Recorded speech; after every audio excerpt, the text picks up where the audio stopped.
gorgeous afternoon. The third straight sellout at Veterans Stadium in Philadelphia as the Philadelphia Eagles play host to the Los Angeles Rams. And the Rams, high-flying indeed, tied for first in the NFC West with the Saints, with the 49ers just a game behind. Meanwhile, the Eagles now are in fourth place. They can ill afford another loss and fall 2 games under 500.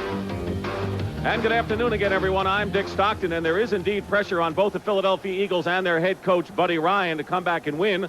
Although keep in mind that 2 years ago when Ryan started coaching, he lost his first 3, and his first career victory as a head coach came against these Rams. And speaking of these Rams, Dan Fouts, what is the mood of the club when we talked to him yesterday in practice? Well, their mood is really reflecting that of their head coach, John Robinson. He's a cool and confident type of guy.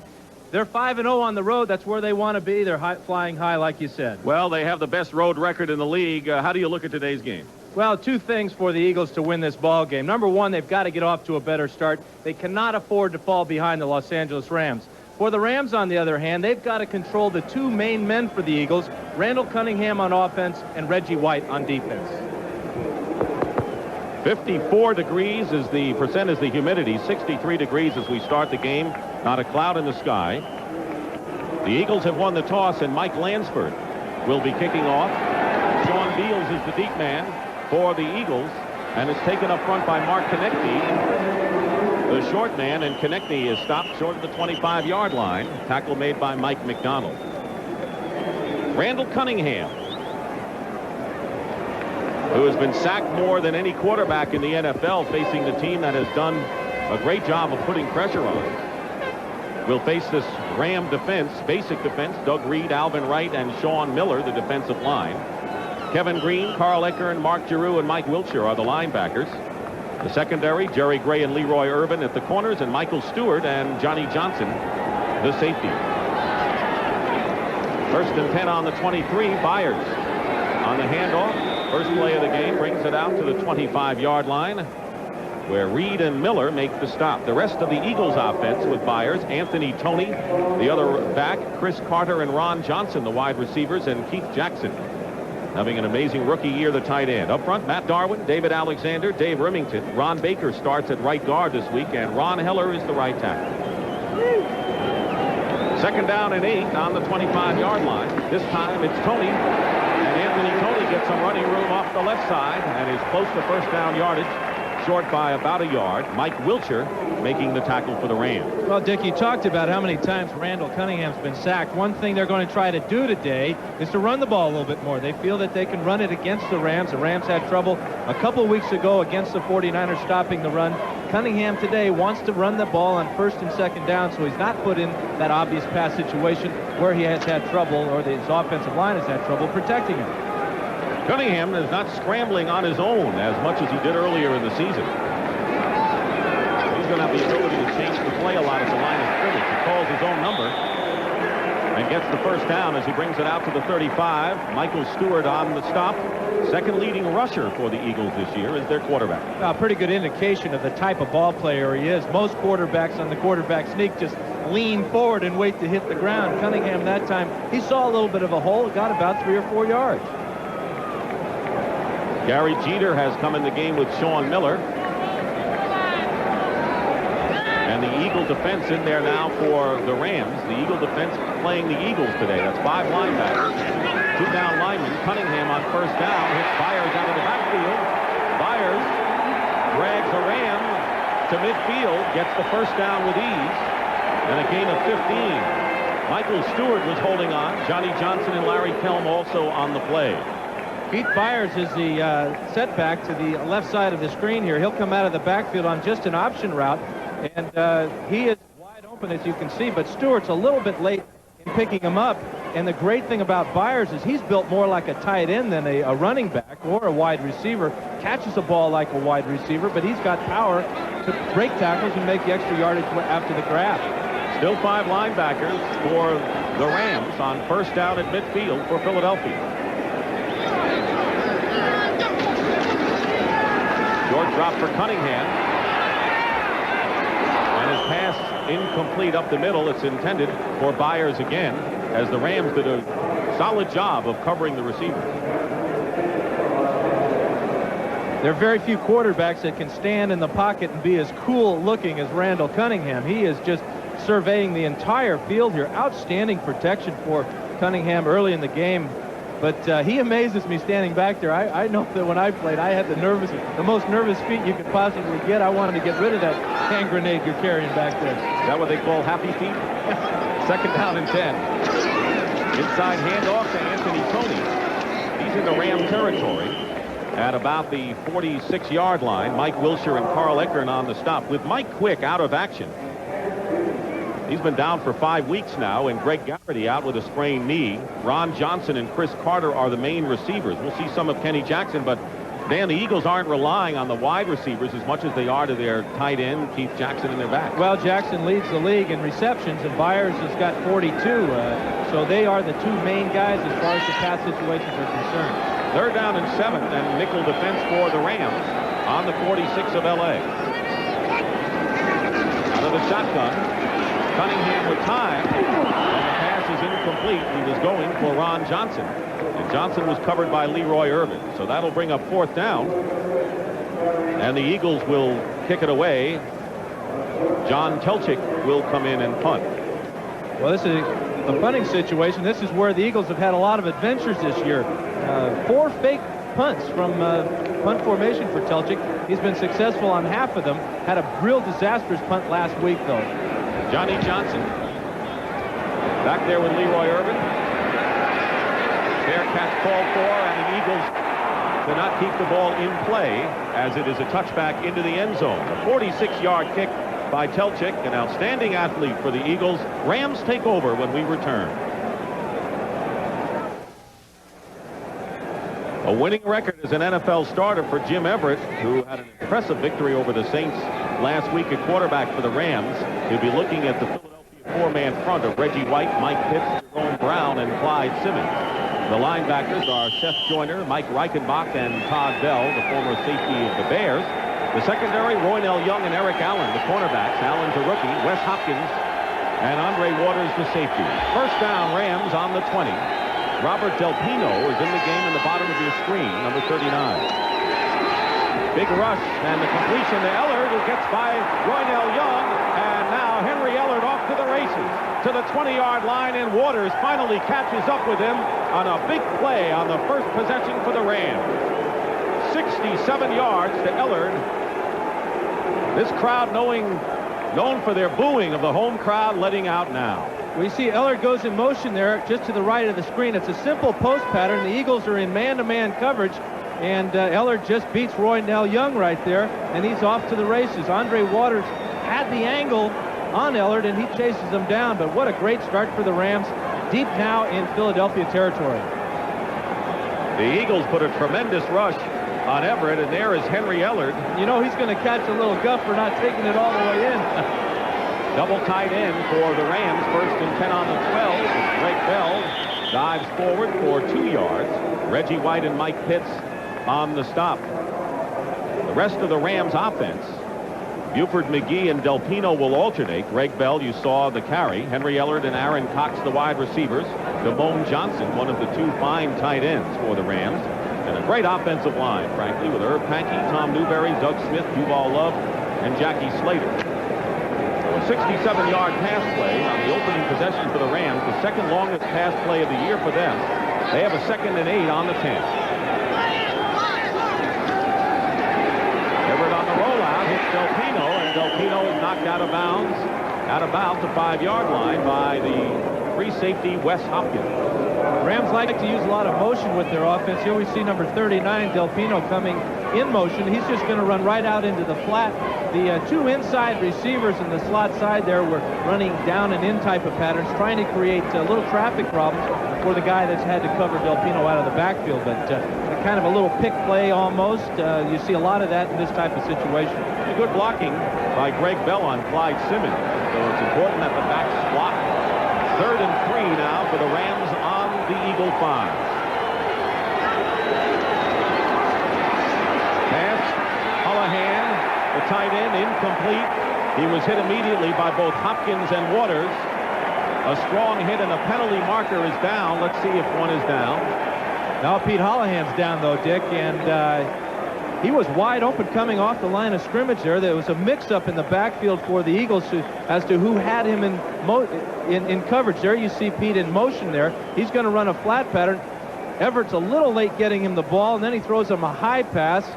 Most of the time, Holohan will make that grab, but this time he had two men that came over and found the coverage, but there was no penalty. Holohan slow getting up. He was crunched by those Eagles safeties.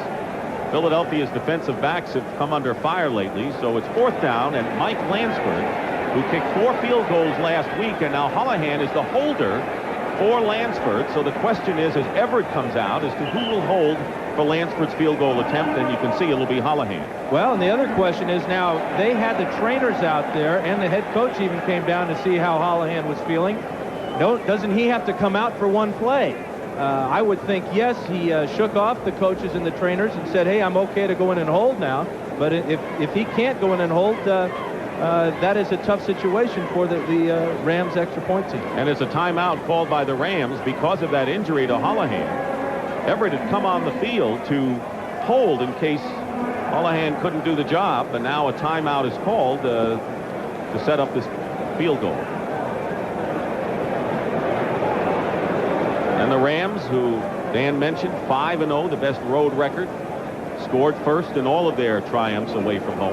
You know, you talked about Jim Everett being the backup holder. I don't think any coach in the league wants his starting quarterback to be a holder at any time. But I remember back when John Brody was the holder for the 49ers, and he was asked, he was the main guy on the holder, he was asked, well, why do you do it?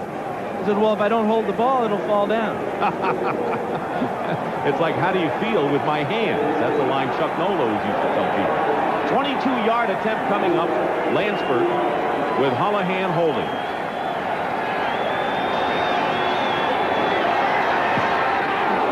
And the kick is good, and the Rams lead it 3-0. So the big play to Ellard, 67 yards, but the Eagle defense shut him down there, and it's 3-0 L.A. The Eagle defensive unit around Wade Phillips, although Buddy Ryan has the big influence on this club. 22-yard field goal by Mike Lansford, and 67 of those yards came as a result of the big play to Henry Ellard, the first play of the game for the Rams. And now Lansford will kick off. Back for the Eagles is Sean Beals. There he is, and Mark Konechny to short man. First kick by Lansford was well short. See what he does here.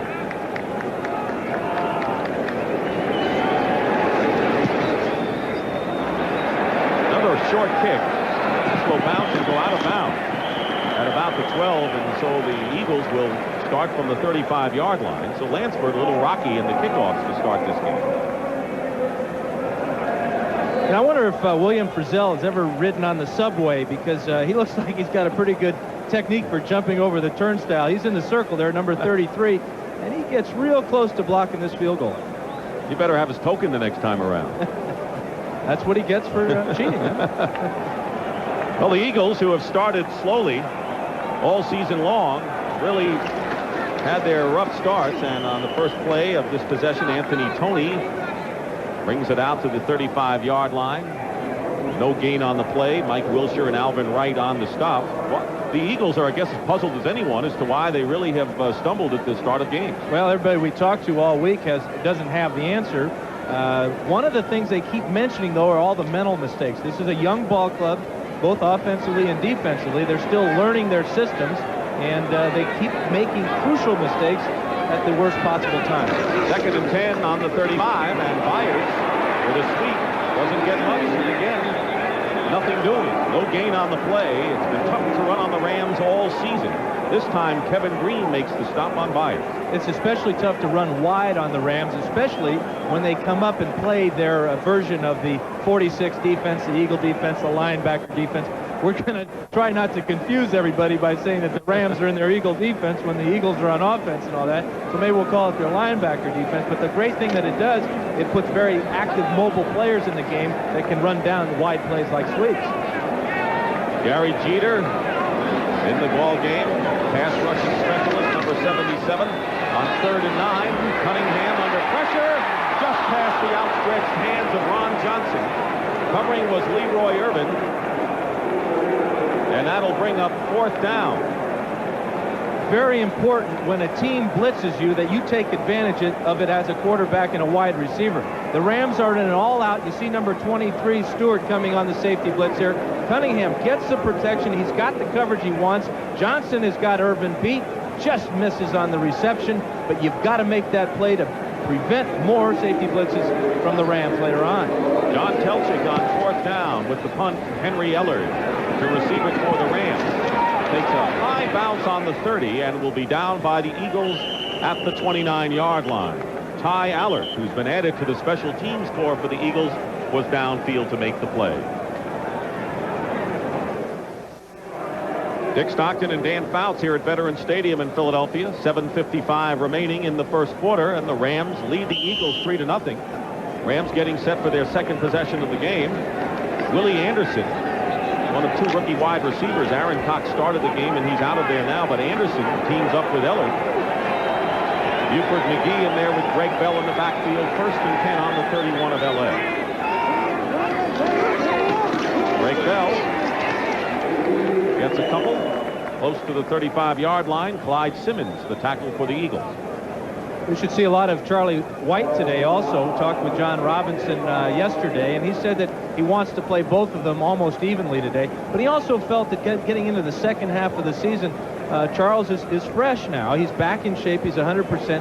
But he's also, his history is that he's a great second half of the season ball player. He gets stronger as the season goes on. He's such a determined runner, and Robinson wants to work him into the lineup. 2nd and 7 on the 34. Aaron Cox has come in the game at wide receiver. That's Ellard in motion. Everett's quick toss is caught by Del Pino, and Andre Waters was right there, and it's enough for a Ram 1st down at the 41.5-yard line. Todd Bell on the stop, so the short passing and the short dropbacks will try to eliminate and nullify some of the blitzing maneuvers the Eagles may have in mind. They're trying to keep Reggie White and company away from Jim Everett. Everett's only been sacked 5 times all year, or actually 14 times all year, which is a phenomenal number. They're right up there among the leaders in the NFL protecting the QB. 1st down for the Rams on their 42. Bell gets a hold off the right side, but it closes quickly at the 45. So a pickup of 3 for Bell. Reichenbach making the stop, the middle linebacker. Bell has been hampered with a shoulder injury. He leads the National Football League with 11 touchdowns. And what a luxury to have the likes of Greg Bell and then Charles White at your key running back position. Greg Bell has scored all 9 rushing touchdowns for the Rams this year. So you know he's going to get the ball when they get down by the goal line. 2nd down, 7, Rams. Aaron Cox now goes wide at the top of your picture. Everett up the middle, and it's tipped away incomplete. Pete Holohan, who was shaken up before with bruised ribs and back in there, the intended receiver, and Andre Waters broke up that play. Well, speaking of Reggie White, let's take a look at him working against Jackie Slater. This is a great matchup we'll see all day long.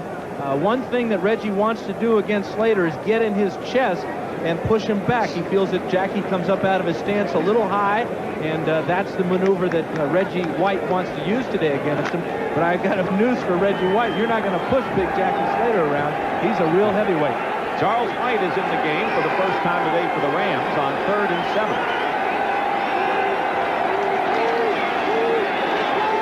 Everett going for Ellard, and the Eagles defense it perfectly as Eric Allen and Andre Waters are both there on the play. So no surprise that they're double teaming Henry Ellard downfield. Well, this is 2 fine plays in a row for Andre Waters. First play was on Holohan, and now this time he's got great coverage on Ellard underneath, and then he gets safety help over the top from Eric Allen. The great thing that the Eagles do on their defense is they can be so confusing with their different coverages. Dale Hatcher, who has been activated, he's been on injured reserve, replacing Rich Camarillo, who was released back in there to do the kicking for the Rams. Mark Konechny deep for the Eagles, and he calls for a fair catch just inside the 15-yard line. A 41-yard kick, and the Eagles will take over.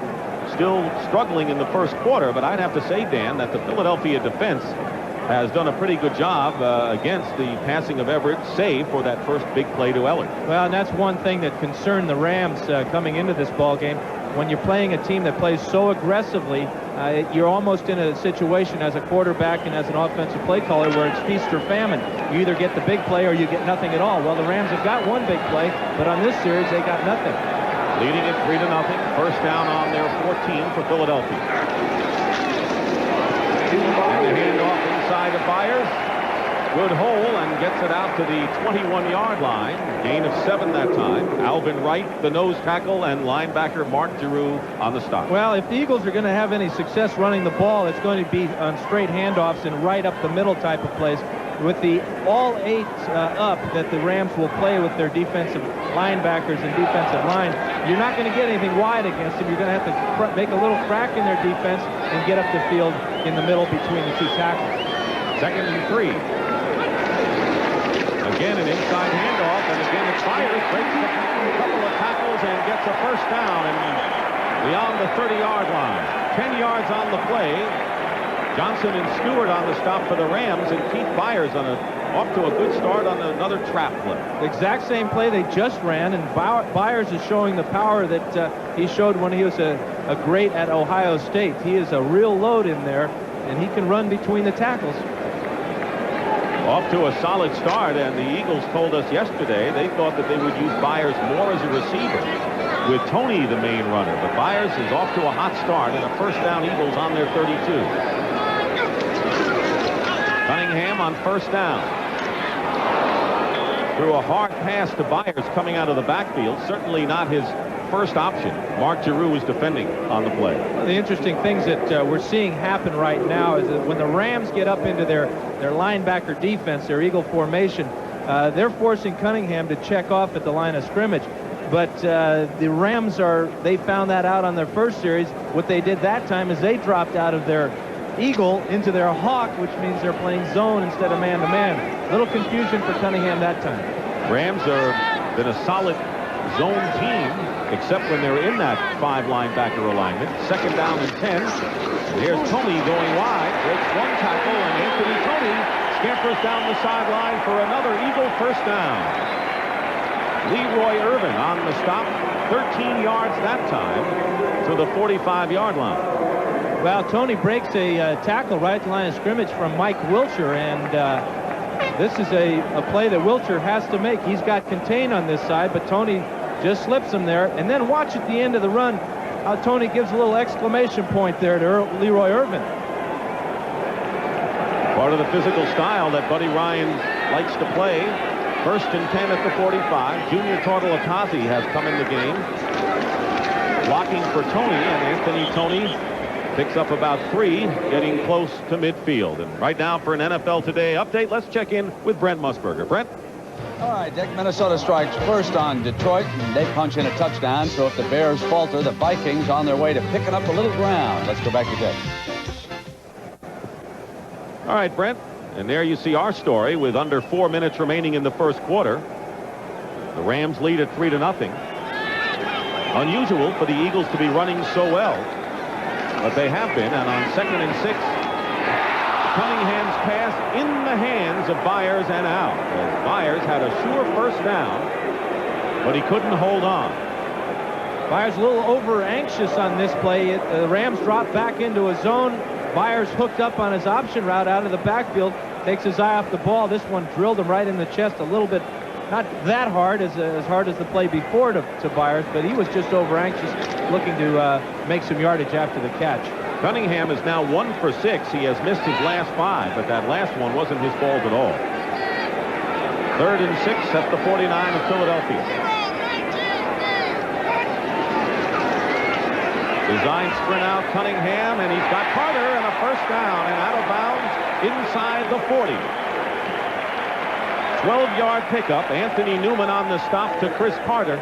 Oh, he's filled the gap for Mike Quick well lately. He really has, and Cunningham felt the blitz on the play before. The Eagles this time come with the little half roll there, and Carter's just no match there for Anthony Newman. Newman's always comes in on nickel. He will be with Carter most of the time in obvious pass situations. Carter has caught 2 of his 4 touchdown passes last week in a losing cause for the Falcons. Eagles with a first down on the Ram 38, and the first time that Philadelphia has been in Ram territory. Now we have a conference with several officials. Dave Remington there for the Eagles. What seems to be the problem? Well, one would think that they were going to take a look at this to see if Carter's feet were in bounds on the catch. I know this just burns Buddy Ryan up. 5-second clock to 11 seconds. 11 seconds. Well, it turns out that it was a clock problem and not his feet are way in bounds. So the clock was the problem. You know, I don't understand what's so hard about working the clock, Dick. You only got a couple of buttons up there. One says 45, one says 30. They should have punched the 45. I guess somebody made a mistake. The play stands. The play stands. Well, they did review the plays after all, so it was both the clock and they wanted to review the play, and that wasn't even close, as Carter. I've always had a problem reading the referees' minds. You know, I have no idea what they're doing out there sometimes. It's a first down for Philadelphia, and now they want to adjust the clock again. Set the clock at 11 seconds. It went down to 6. Bob McElwee is our referee, and he wants the numbers to read 11. We're at Veterans Stadium, Philadelphia, on a gorgeous November afternoon. Dick Stockton and Dan Fouts, the Rams, tied for first in the West, lead the Eagles, who are in desperate straits in the East, 3-0 with 3:36 to go in the first quarter. But Randall Cunningham is leading the Eagles on a drive here, at least to try to tie the game. First down on the Rams 38. Play action. Pass to Haddix out of the backfield, and Michael Haddix, on a well-designed play, has a first down of the 25. Wilcher on the stop, and a pickup of 13 more for the Eagles. When you have success running the ball, the obvious pass play to come with is a little play action. A lot of misdirection on this play. We got a couple of linemen going right. We got a couple going left. One back goes to the right. Haddix comes to the left. He's wide open. That's a nice tackle by Mike Wilcher. Haddix might have had some more yards. And that's Haddix's first catch of the year for the Eagles. And they have a first down on the Ram 24 with just under 3 minutes to go in the first quarter. Cunningham on first down, swings it out to Carter. And he fumbles it out of bounds. It's still Eagles ball. Kevin Green was the first to hit him. Let's see who punches this ball out. Jerry Gray is there, and here comes Green. Green has done this all year long. He's had an outstanding year. In fact, the entire Ram team has done a great job of forcing fumbles. Green leading the team with 10 quarterback sacks. He's been down with the flu lately. Philadelphia with a second down and 7. Byers goes nowhere, and Sean Miller makes the stop. So the Eagles going to the well once too often and stop short in their tracks, and that'll bring up a third down and 7. One thing we see, Byers is a little slow getting up. He had a couple of nice runs on that exact same play, but you've got to force the your opponent to stop a play that you've had success doing. The Rams stopped at that time, and Byers sure felt it. This is the drive, the 11th play coming up for the Eagles. They have a third down and 7 at the 21. They are already, of course, in field goal range. They send Byers in motion. Pitch inside to Tony, up the middle to the 5, inside. And Danny Tony down to make it into the 7-yard line. And another Philly first down. This is a shovel pass to Tony. Gets the block from Baker on Wilcher, and then there's just nobody in the middle for the Rams. Good blocking, great execution. This is not an easy play to execute. There are a lot of key blocks have to be made. That goes down as a forward pass because Cunningham shuffled the ball forward. It'll be first and goal for the Eagles on a third down play on the 8-yard line. Long drive for Philadelphia here. Tony inside the 5. The Philadelphia offensive line is doing a tremendous job in this first quarter, as the Eagle running game, which has been non-existent for most of this season, has set the tone against the Rams, and Philadelphia getting set to go in. Well, they're running between the tackles. They're running the same trap play now about 3 or 4 times and having huge success with it. Matt Darwin, David Alexander, Dave Remington, Ron Baker, and Ron Heller up front for Philadelphia. Double tight end on 2nd and goal at the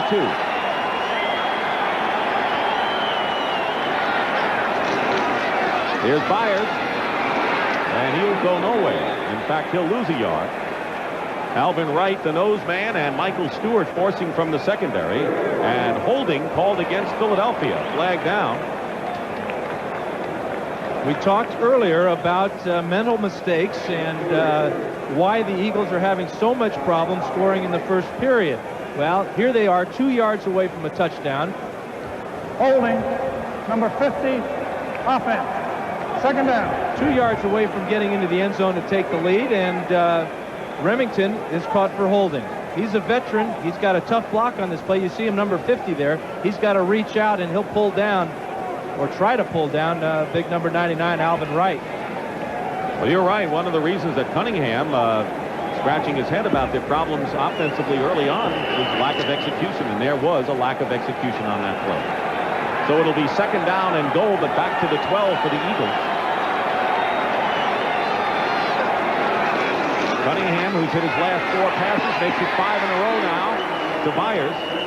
Just outside the 5, it'll bring up 3rd and goal. Leroy Irvin on the stop as the final seconds tick off in this first quarter of a critical game for the Eagles. And that is the end of the first quarter at Veterans Stadium with the Rams leading the Eagles 3-0.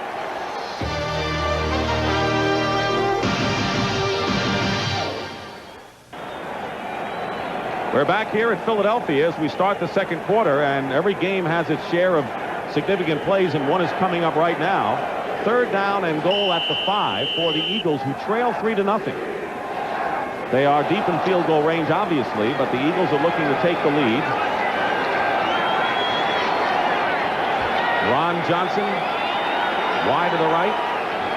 Carter in the slot on 3rd down. Randall Cunningham with time, and his pass to Byers is incomplete. Defending on the play was Mark Giroux.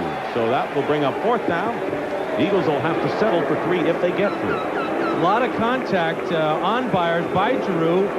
Watch Byers, number 41, come out of the backfield. He'll get picked up by Giroux, number 59, and there's a little bit of contact there, and maybe it was awful close coverage. Good job by Giroux, dropping the left hand away, sticking the right hand out in front, but before that happened, he was bumping him quite a bit. This will be a 23-yard attempt by Luis Zendejas. Telchik holding, and the kick is good, and that ties the game. Well, the Eagles took 14 plays on the drive, but they came away with enough to tie the game, to the disappointment, I would think, of the crowd. CBS Sports coverage of the National Football League is sponsored by Subaru. We built our reputation by building a better car. Wrangler, American Hero Jeans. And by Miller Genuine Draft, cold filtered draft taste. It's as real as it gets. Miller Brewing is the exclusive beer sponsor of today's telecast. The Rams and Eagles are tied 3-3, and there's Ron Brown next to Robert Del Pino. Brown, number 89, who has been activated by the Rams. How much are we going to see him at wide receiver today? Probably not a whole lot. Robinson doesn't want to bring in players at this stage unless they are completely 100%. Very similar to the Charles White situation. But Brown is a great acquisition, if we could call him that, because later on in the season, the way receivers get hurt and everything, he's got speed that can absolutely kill you on the outside. But right now, he's going to have to earn his stripes by bringing back a couple of kicks. He's awfully tough in that department. Luis Zendejas kicking it over toward Brown, and Brown, a yard in the end zone, runs it out. Ron Brown out to about the 17-yard line. Right now for an NFL Today update, let's check in with Brent Musburger. Brent? Well, Dick, Steve Puller, the Dallas Cowboy quarterback, committed the turnover, which has allowed the Giants to move up by 10 points. Scrambling out of the shotgun, Martin recovering. O.J. Anderson scores. It's now 10-0 Giants. Back to Dick. And the woes for Tom Landry and the Cowboys continue, Brent. Meanwhile, we're 3-3 here. And the Rams, early here in the second quarter, Jim Everett, first top-rated passer in the NFL, was 23rd a year ago. That's why he's the most improved player. Everett on first down, off balance, complete to Del Pino. He's got running room, and Robert Del Pino is stopped short of the 35-yard line, a gain of 15 for the rookie from Missouri. Todd Bell and Andre Waters finally brought him down. We showed you Reggie White working against Jackie Slater earlier. Now we're going to watch Reggie working against Doug Smith. Watch the right-hand rip there for Reggie White, and Doug Smith does a great job of holding him out. But the reason that White will come with that right-hand rip is because most centers are snapping the ball with their right hand. He feels he can out-quick them at the snap of the ball. Smart defensive lineman. First down, Rams on the 33 on the pitch. Greg Bell takes it out 2 yards. Jerome Brown making the stop for the Philadelphia Eagles. Mike Pitts playing in this game not 100% for the Eagles, and in talking to Wade Phillips before the game, they were contemplating going to a 3-4 alignment if Pitts couldn't play. Well, Pitts is playing hurt, and he's right on the edge there. If he were to go down, Mike Golick is not active today. He's another defensive lineman for the Eagles. They only have 2 backup guys, Bartlett and Klingel, so they may be forced to go to a 3-man line, which Buddy Ryan really doesn't like to do.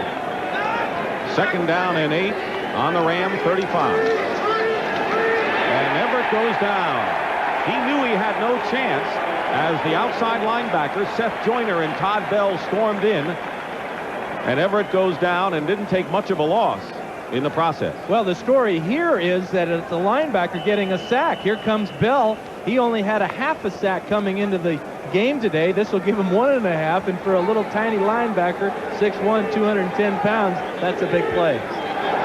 Todd Bell sometimes is taken out on running plays and replaced by Dwayne Giles. Now it'll be third down and 13, a loss of 5 on the play. Everett gets protection, and his pass to Ellard is intercepted by Terry Hogue. Hogue returns it to Ram territory, and the Eagles get it back.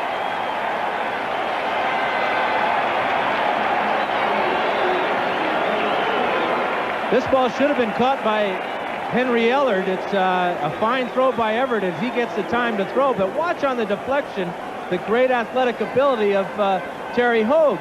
He stops it, bounces it once, grabs it. That's his 4th interception of the year.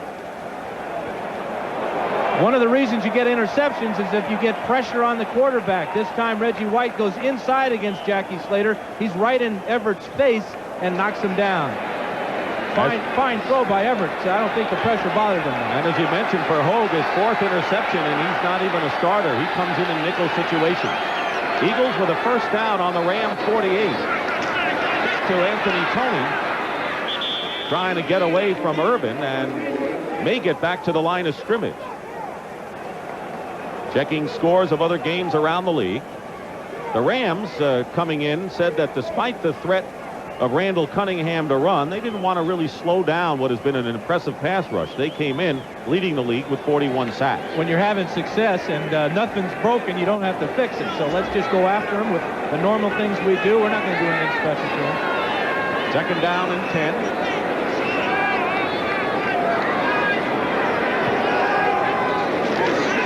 Pressure on Cunningham. He gets rid of it, and the pass just wasn't on the mark. Keith Jackson, the rookie tight end, the pass thrown behind him, and Johnny Johnson was right there defending.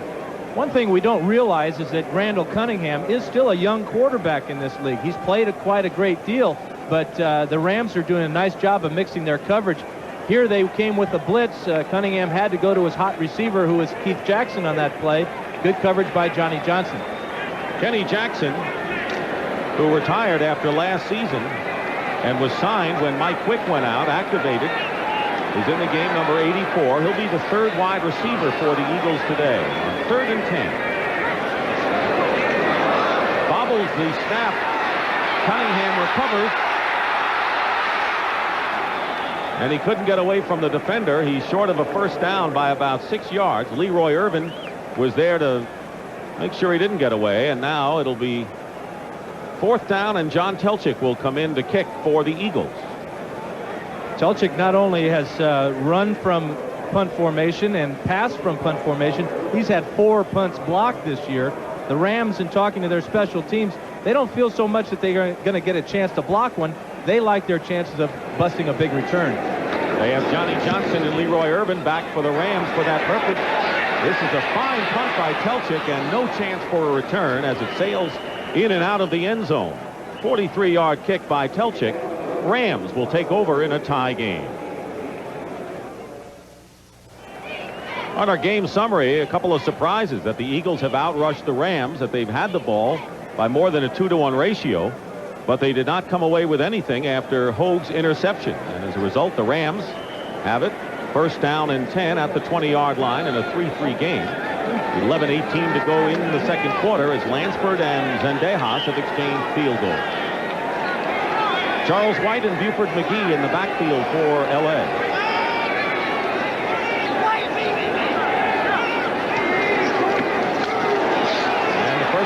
Was Buford McGee. McGee gets to the 28-yard line. Wes Hopkins on the stop.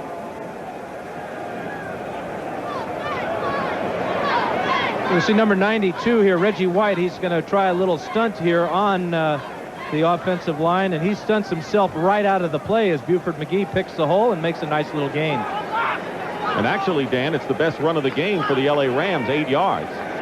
Leaves them 2nd and 2. Once again, Aaron Cox in motion. The pitch this time to Charles White, and White barrels his way to the 33 and another first down for L.A. Mike Pitts on the tackle. One of the reasons the Rams got that nice run from Buford McGee on the first down play was that they were in an I formation, and that usually means when you're facing a John Robinson team that the tailback's going to get the ball. And they gave the ball up front to McGee, broke a tendency there, and made a nice gain. Philadelphia has the edge in first down, but the Rams picked up one there on their 33-yard line. Play fake, and Everett is going deep. And incomplete, intended for Henry Ellard. Ellard has beaten his man downfield, but couldn't hold on to that high pass. But Ellard with great speed here. Well, last week, Aaron Cox had problems catching balls. He dropped a couple. Already in this early in this first half, we've seen Henry Ellard a couple of times not come up with the big catch. That time he was open. That's a big play that the Rams have to have. And it's significant, Dan, that the man that they're going after is Roynell Young, because that's the man they've had targeted today. Roynell Young's very aggressive. He's got a lot of experience. Rams feel that they can fool him because he has all that experience. Let's see if they can fool him again. 2nd and 10 at the 33. On the draw play, Greg Bell. And it'll be a first down for the Rams. Check it, 3rd down and 8. Jerome Brown on the stop. John Robinson. We asked him about winning on the road. He said the one thing I learned from John McKay at Southern Cal is that you get more fun out of winning on the road. You get the crowd out of the game. He loves to watch towards the end of the game the crowd go up the aisles and out the turnstiles. He's seen it happen 5 times this year away from home. 3rd down and 8.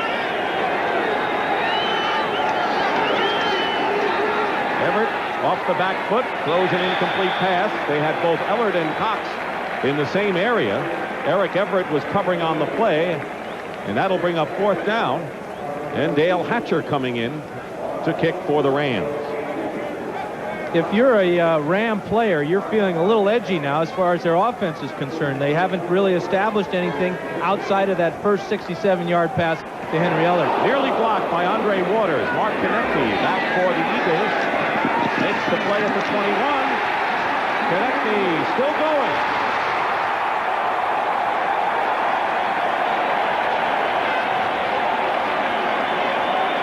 Five-yard return by Mark Konechny, who'd been struggling, and a good field position for Philadelphia, just shy of the 45. This is unusual. Konechny has had 17 fair catches this year, so you don't really expect him to be much of a return man. He does a nice job of bouncing off people here, and then look who gets in almost on the tackle, the punter, Dale Hatcher. We're still tied, but the Eagles will have their second best field position of the game when we come back. Mike Landsberg kicked a 22-yard field goal on the Rams' first possession to give them the lead, and then Luis Zendejas capped a 15-play drive with a 23-yarder of his own. That's where we are, 3-3, as the Eagles come out. First down on their 45. 9:03 remaining in the first half. Play fake, and the Rams don't get fooled, and Cunningham goes down in a big loss of more than 10 yards back inside the 35. And it was Sean Miller who wouldn't get faked out by Randall Cunningham on the play. Great job by Miller not giving up.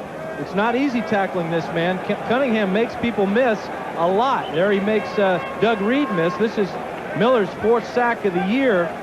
And he's down, and he gave Miller a little kick, and now he's shaken up a little bit. Randall Cunningham is shaken up, and keep in mind that Matt Cavanaugh is the backup quarterback for the Eagles, but Cunningham is young and he's a fine athlete, and wouldn't be surprised if he gets up and shakes it off. Well, being a quarterback in the NFL is like being a gunfighter. Sooner or later, you're going to get yours. See, there's a bullet out there waiting for you, and the bullet has usually got a defensive lineman shooting at you. There's a twist of the ankle and the leg by Miller that time, and that really hurts. But no matter how mobile you are as a quarterback, this is the type of year that you're going to go down, whether you're in that pocket or it just seems to happen. Cunningham's a tough guy. You've seen him shake off a lot of things, but these guys coming after him are big and strong, and they got a little meanness in them too. You saw Matt Cavanaugh taking some snaps, and you can see that it's the right foot of Randall Cunningham, and first time he's gone down today as the Eagle quarterback. Actually, Cunningham has been sacked 43 times this year, and Doug Reed is not even, Sean Miller is not even amongst the leaders in that department for the Rams. Well, the front three for the Rams only has 6 sacks when you don't count Gary Jeter in that statistic. So that's a big play for the front three of Miller, Wright, and Reed for them to get a sack on a guy as elusive as Randall Cunningham. Sure, he has a little bit of a sprained ankle. Cavanaugh's going to have to come in and play some now. Randall Cunningham walks off the field, and we'll check on his condition. Obviously a blow to the Eagles because of the great dimension he brings to the team, and now the attention is on Matt Cavanaugh, who has a world of experience in the National Football League. Cavanaugh has completed 6 of 14 passes with 1 interception in his brief performance this year. Formerly with the Patriots and the 49ers. Second down and 20, back on the 35 for Philadelphia. Sprinting out is Cavanaugh, and his pass incomplete, and a penalty marker thrown from upfield. Chris Carter was the intended receiver, and Leroy Irvin was defending on the play. Maybe against Philadelphia. No flag. Quarterback scrambling. No flag. Won't be against anyone. What is the difficulty that Cavanaugh has coming in cold like this? Well, number one, he is cold, although it's not a cold day. He's not warmed up as far as his arm is concerned, and I guess it really doesn't matter right now as Cunningham comes back in. Didn't get a chance to warm up with Cavanaugh on the field, and Cunningham comes in as the Eagle fans and coaches, I'm sure, breathe a sigh of relief. But it's important for Cavanaugh to get loosened up now because we don't know how strong that ankle of Cunningham's is going to be. Third down, 20. Look for the Rams to come. Putting pressure on Randall, and he goes deep this time for Kenny Jackson, and you get an idea of how far this youngster can throw because Cunningham outthrew Kenny Jackson by about 10 yards with Anthony Newman covering. That had to be at least 60 yards. Well, we ought to get the tape measure out. That was a heck of a throw. One of the problems that Cunningham will have, it's his right ankle that was sprained. That's the ankle or the leg that you push off on as a quarterback, and it's going to be difficult. Although he just threw the ball about 80 yards, so maybe his ankle's okay. Telchik will punt on 4th down, and Henry Ellard is deep. Good kick by Telchik. Ellard out to 21. Gets 1 block, gets 2, and Henry Ellard down the sideline has 1 man to beat. It's Telchik, the kicker, and he is knocked out of bounds into Eagle territory. A 35-yard return by Henry Ellard. We have had 2 brilliant punt returns today. This is the last one by Ellard here. Ellard told us the other day that he felt that he had a pretty good chance of breaking one. This is as close as he's ever going to come. A couple of questionable blocks there, but They weren't called, and now Terry Hogue and the punter Telchik do a fine job of containing him, not letting him cut back into the middle of the field where he might have got more yards. So Ellard stays on the field and will be lined up wide to the right on first down for the Rams on the Eagle 43. Charles White remains the chief running back and the only running back. Everett goes deep downfield, and it's picked off. Ellard the receiver, and it's Roydell Young with the interception at the 3-yard line. Jim Everett with only his 7th now interception of the season, but the 2nd in this game. You know, my buddy's calling the plays upstairs, Ernie Zampese. I worked with him a number of years in San Diego. I got to question this call, though, Coach. You just got a guy you're throwing a deep pattern to that just returned a punt about 35 yards. Henry Ellard's out of gas right now. You're throwing the ball deep trying to beat Roynell Young. That's not a good call. So the Eagle defensive secondary, much maligned, has picked off 2 of Jim Everett's passes. But, you know, I worked with Ernie so many years that he's used to me telling him what a good call and a bad call is. I think every time I threw an interception, I came over, got on the phone, and I said, Ernie, that was a bad call. He's probably saying, yeah, I've heard that before. 1st and 10 at the 3-yard line. See if Cunningham can get out of trouble here following the interception. Anthony Toney picks up maybe a yard. And an opportunity for the Rams as Sean Miller gets into it with Ron Heller. And notice Heller's wearing one of those plastic shields. He got into it with Bubba Baker of the Minnesota Vikings earlier in the year, and Bubba stuck his fingers right between his mask and really injured him severely in the eye. He wasn't laughing at that injury, and Randall Cunningham is also wearing a shield now. He said that he saw Heller take one in the eye. He's going to protect his eyes. He can't afford to miss any ball games. 2nd down and 9 at the 4-yard line. The Eagle defense, 5 linebackers in there for the Rams. Anthony Toney again running it out, gets to about the 7-yard line. We'll bring up 3rd down. Larry Kellman on the stop. Veterans Stadium on a gorgeous afternoon here in Philadelphia. Sellout, the 4th sellout of the year for the Eagles. They're tied with the Rams 3-3. 7:20 to go in the first half. Here's the end zone view. 3rd down 6 for the Eagles.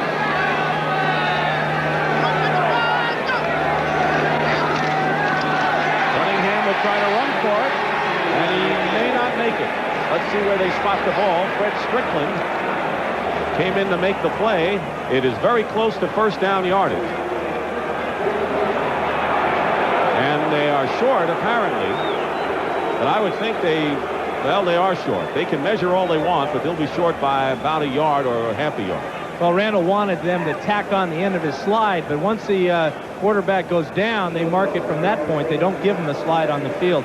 That was that little shuffle pass that they ran successfully earlier in the game. The problem here is the Rams sniffed it out and made the play correctly. He is short by a foot, so Telchik will kick it away for the Eagles. Buddy Ryan, we asked him about the critical aspects of this game. He says, I've been on teams that have quit, but this team in particular has never quit. He was confident they'd come out and play well today, and so far they have. They've been up and down team all year. A couple weeks ago on Monday night, they beat the Giants. The next week they come out and they lose terribly to the Cleveland Browns. Then they go and beat the Dallas Cowboys here. And then last week they lost to the Atlanta Falcons. So they're a hard team to figure. Ellard is standing virtually at midfield as Telchik gets set to kick from the end zone. 3-3 the score. Long but line drive kick, and Ellard trying to get a handle as it goes out of bounds. The Rams will have possession on their own 41-yard line. That was a 50-yard kick by John Telchik. Well, coming up next, it's game 2 of our NFL doubleheader. The Saints go for their 11th straight road victory as they face the Super Bowl champion Washington Redskins. Others will see San Francisco against Phoenix in a key NFC battle. A couple of teams that can play well on the road, New Orleans and San Francisco. Here's another of my old teammates from San Diego, Ty Allard, number 58, and Tim Terrell. This is a great matchup right here because Terrell is the great special teamers for the Rams, and Allard is his counterpoint on the Eagle football team. He was activated this week to help the team. Charles White, no, it's a fake. And on the end around, it's Ron Brown. Tremendous fake by the Rams, and Ron Brown gets close to first down yardage near midfield. Wes Hopkins on the stop. All of the Eagle defense, plus yours truly, went after Charles White, who did not have the ball. Looks like Atlanta's getting things going together, beating Green Bay right now 14-0. Bears without McMahon and Ditka, their head coach, in front of Tampa Bay. And it looked cold in Chicago, didn't it? Very cold. Snow this morning. 2nd and 1 at midfield for the Rams. Here's Charles White. And he stopped short. No gain on the play. Reggie White and Mike Pitts defending that time. White is upset over that play, and that'll bring up a 3rd and 1. You really wonder about Charles White. He should have made that cut to pick up that first down. I know he's terribly disappointed. Charles White, according to John Robinson, back close to what he was when he was out for that 30-day suspension because of substance abuse. He's well rested, as you mentioned, and he's made a career out of playing well the second half of the year, and that's what the Rams are banking on. 3rd and 1 again at midfield. Greg Bell. Let's see where they spotted the forward motion. I would expect we'll have a measurement for sure here. This is going to be really close. This was a nice effort by Greg Bell to lean to try to get the extra yardage. The advantage that he had is that he's on an open side here, the left side, and the official that will mark this ball will come running in. He's got a real good view of where the forward progress was stopped. Clyde Simmons, who has been superb against the run all year, trying to prevent the first down. So it's all in the measurement here. Simmons did a nice job of staying off that face mask. What do you think? I think first down. They made it. We were screened, but it is a first down for the Rams, and credit Greg Bell. 5:05 remaining in the first half. Each team has kicked a field goal, but the Rams driving with a first down in Eagle territory at the 49. Jim Everett has thrown 2 interceptions, though. Takes short, going deep for Delpino, and throws it out of bounds. And Delpino was double covered downfield by the Eagles. You know, if you take away the first play of the game for the Rams, in which Ellert caught an Everett pass and scampered 67 yards, the Rams don't have many yards. I think they're about 50 yards is all. Sometimes the worst thing you can do is start off a game with a big play like that. It kind of gives you a false sense of security that you feel that anything you can throw out there will be complete. The Rams, what they have to do right now is make a couple of first downs and start to get their confidence level up right now. The Eagles are out playing them. Double tight end. Charles White, the running back. There's White. Bounces off a defender.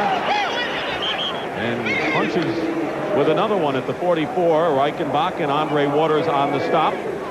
It'll be second down and about 5 or 6 now for the Rams. That's really the Charles White that we've all come to recognize, breaking one tackle and then making the guy that finally stops him really pay for it.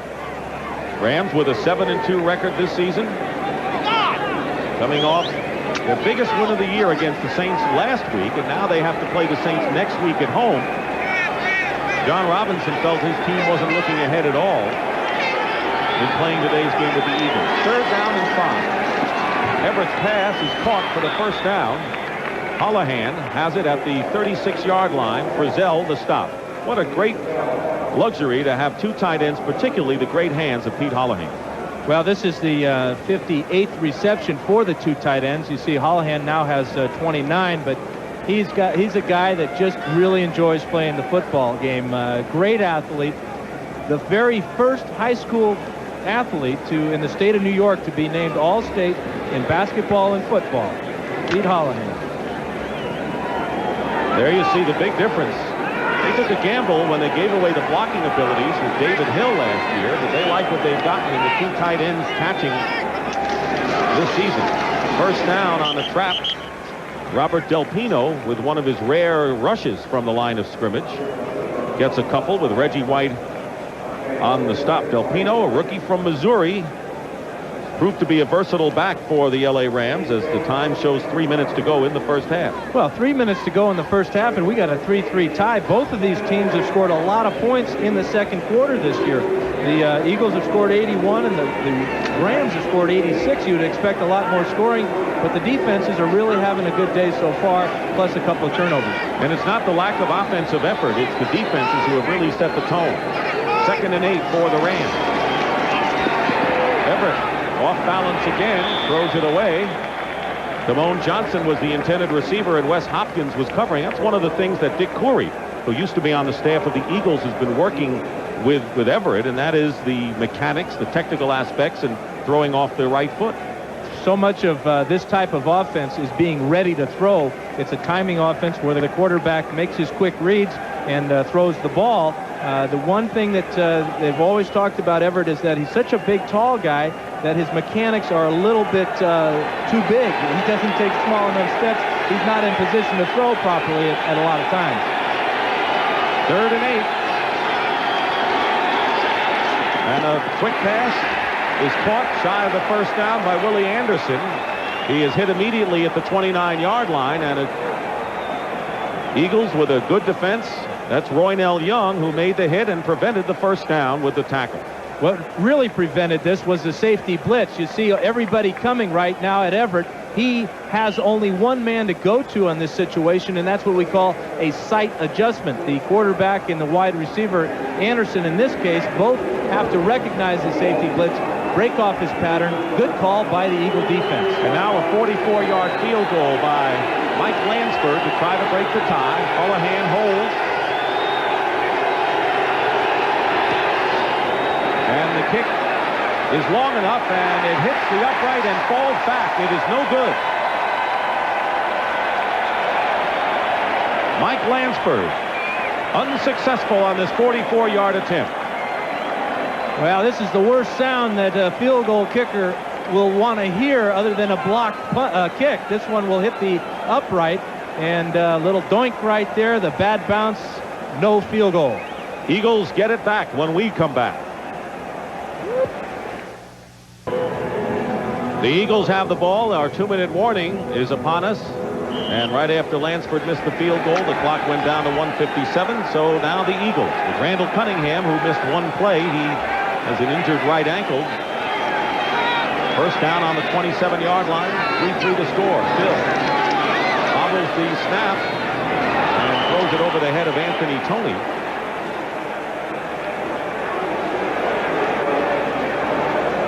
Fine job by Cunningham staying with this snap. You see some of the athletic ability that he has, but I get a feeling that both quarterbacks are really struggling a little bit because of the pressure from the defensive lines and the linebackers. Both defensive teams are doing a good job of getting both quarterbacks off their rhythm. Cunningham has yet to complete a pass here in the second quarter. He's missed 4 chances. Here's the timeout remaining. Philadelphia has all of theirs. Second down and 10. Cunningham looking right and throws and hits Chris Carter for the first down. The Eagles might have been fortunate to complete that pass because Keith Jackson was right in the line of sight of Chris Carter. It's a 14-yard pickup with Jerry Gray on the stop. That ball was thrown so hard it might have gone through Keith Jackson all the way to Carter. On the hurry up, first down at the 41. Pass caught by Anthony Toney. Toney on the run, gets to midfield and nearly gets another first down for the Eagles. And they're lining up in a hurry with 1:18 to go. It takes a young quarterback a lot of time to learn how to run this type of offense, the hurry-up offense. Cunningham does it as well as any quarterback in the league. Cunningham, wide open downfield. Keith Jackson. And a first down at the 22, a 28-yard gain, and the Eagles will call a timeout. Big pass to Keith Jackson, the big rookie. First catch of the game is a big one to Keith Jackson. Rams are in a zone defense, and Jackson finds the open area. But watch at the end of this play, the heads up of Jackson and of Chris Carter. Only thing is, if Jackson laterals this ball right there, we've got a touchdown for the Eagles. They were both thinking about it. Maybe next time they'll do it. Keith Jackson coming in with 51 catches, tied with Roger Craig for the NFL lead. And now the Eagles, who already are in field goal range with 56 seconds to go in the first half, have a first down on the Rams 22. 4 wide receivers for Philadelphia.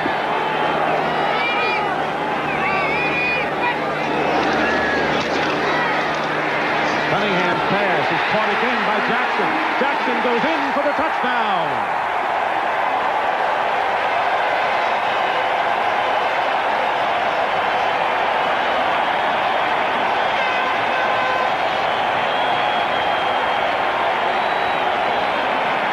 The 4th touchdown catch of the year for the rookie from Oklahoma, and the Eagles lead it.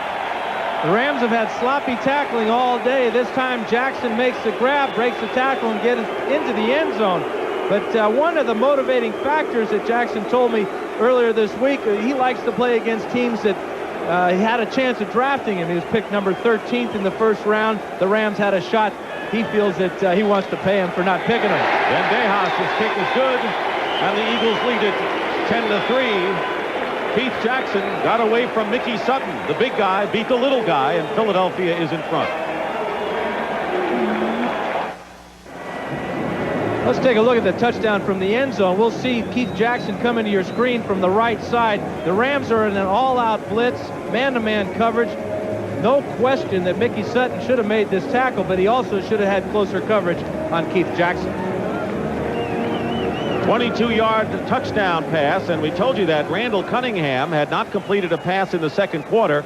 He went to work in a hurry. He connected on 4 of his last 5 on the drive, and there's Ted Plum on the right. And the scoring drive in all as the Eagles lead 10-3 with 49 seconds to go in the first half. Luis Sendejas kicking off. Ron Brown at the 2. Ahead of steam, and watch the speed. Ron Brown into Eagle territory, and Frizzell finally catches up with him at the 26. Great return by Ron Brown. No need to call the timeout as the clock will stop on the possession change, but a 63-yard kickoff return. Welcome back to the Rams, Ron Brown. Well, he wants to do it all. He wants to call timeout at the end too, but he gets outside of the contain man right there, and now this world-class speed that wasn't good enough for him in the Olympic trials is just fine for football. Great 63-yard return. As the Rams are in great shape now to get 6 points. So once again, the Eagles special teams have fallen apart at the worst time possible. And you're right, the Rams with 36 seconds left and 2 timeouts. First down at the Eagle 25. Everett drills it to Ellard. Ellard to the 10, the 5, he'll score. Touchdown Rams. It didn't take long.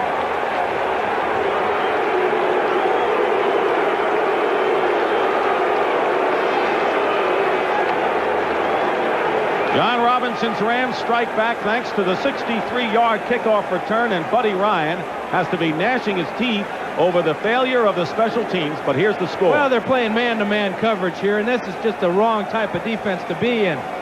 This is Eric Allen trying to chase Ellard down from behind. That's not his problem. The problem is they're in the wrong defense. You got to be playing man at that situation. Mike Lansford to try to tie the game. And the kick is good. So with 30 seconds remaining in the first half, the Rams have come back to tie it up. Ellard with his 5th touchdown reception of the season. Really a simple play for the Rams. Everett gets back quickly, throws the hitch pattern out there to Ellard, makes one guy miss. Now there's no safety. The man-to-man coverage really hurt the Eagles that time. A lot of teams will play zone down here to prevent such a type of play. So Jim Everett now with 20 touchdown passes on the year. He was shut out last week, even though he played a masterful winning quarterback style against the Saints.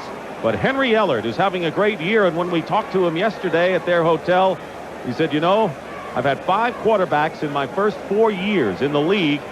For the first time ever, I have the same guy thrown to me for the 2nd straight year, and that has made a big difference. Well, he had a training camp for the first time. He had all the offseason to work with Jim Everett. You got to have that timing. You got to have the confidence that goes with that work, that you spend all those hours running a simple little pattern like that. But the quarterback knows you're going to be there. The quarterback, he can count on you. And then when you've got ability like Ellard, big plays happen. Coming up at halftime, Brent Irv and Dick Butkus with scores and highlights. And the last time you saw George Rogers was in the Super Bowl with the Washington Redskins. The former Heisman Trophy winner is now out of football, and as Irv Cross discovered, he's off and running on a new career. That's all coming up at halftime. Mike Lansford, who is 1 for 2 field goal wise in this game. We talked about these teams being good second quarter football teams as far as scoring. Well, they waited till the last 2 minutes to get it going today. They're making it up in a hurry. There's the scoring drive, but the key to it all was the brilliant 63-yard kickoff return by Ron Brown, who was just put on the roster this week. Really shows you how important special teams are. Lansford kicking off a short Fouts kick. And a fair catch called for that time by Doug Bartlett. Good job by Bartlett. That's one of those plays that you don't see a whole lot, where you can fair catch a kickoff, though. It's no different than a punt. Here's the big play for the Eagles as far as the touchdown was concerned. He just outmuscles Mickey Sutton right there. Sutton only goes about 170 pounds. Jackson's got him by about 80. Just no contest.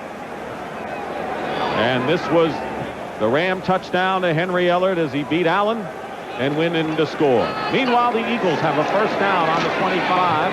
Less than a half a minute to go. Cunningham's pass. Carter there, and he makes the reception. The clock is running.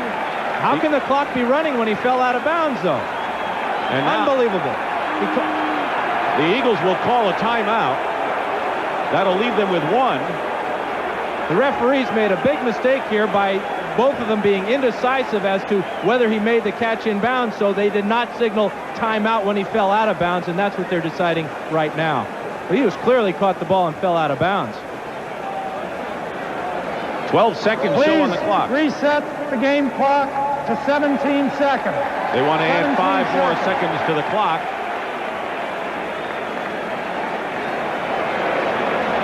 But apparently this is a charged timeout. That was the signal. Timeout, Philadelphia. Well, now I don't think they ought to call that a timeout, because that's a mix-up by the officials that forced the Eagles to call that timeout. They should give them a free play there, or at least not charge them with that timeout. Randall Cunningham making his case with the officials that he thought that Chris Carter had gone out of bounds, but they have side judges and line judges, and they were there, but their indecisiveness as to who had the call. One official was running from one end of the field, the other was coming at the other. They were looking at each other, making sure that they both thought that it was a reception, but they didn't make any signal as far as out of bounds stopping the clock is concerned. 17 seconds remain. There was an administrative timeout for a replay examination. The timeout does not count.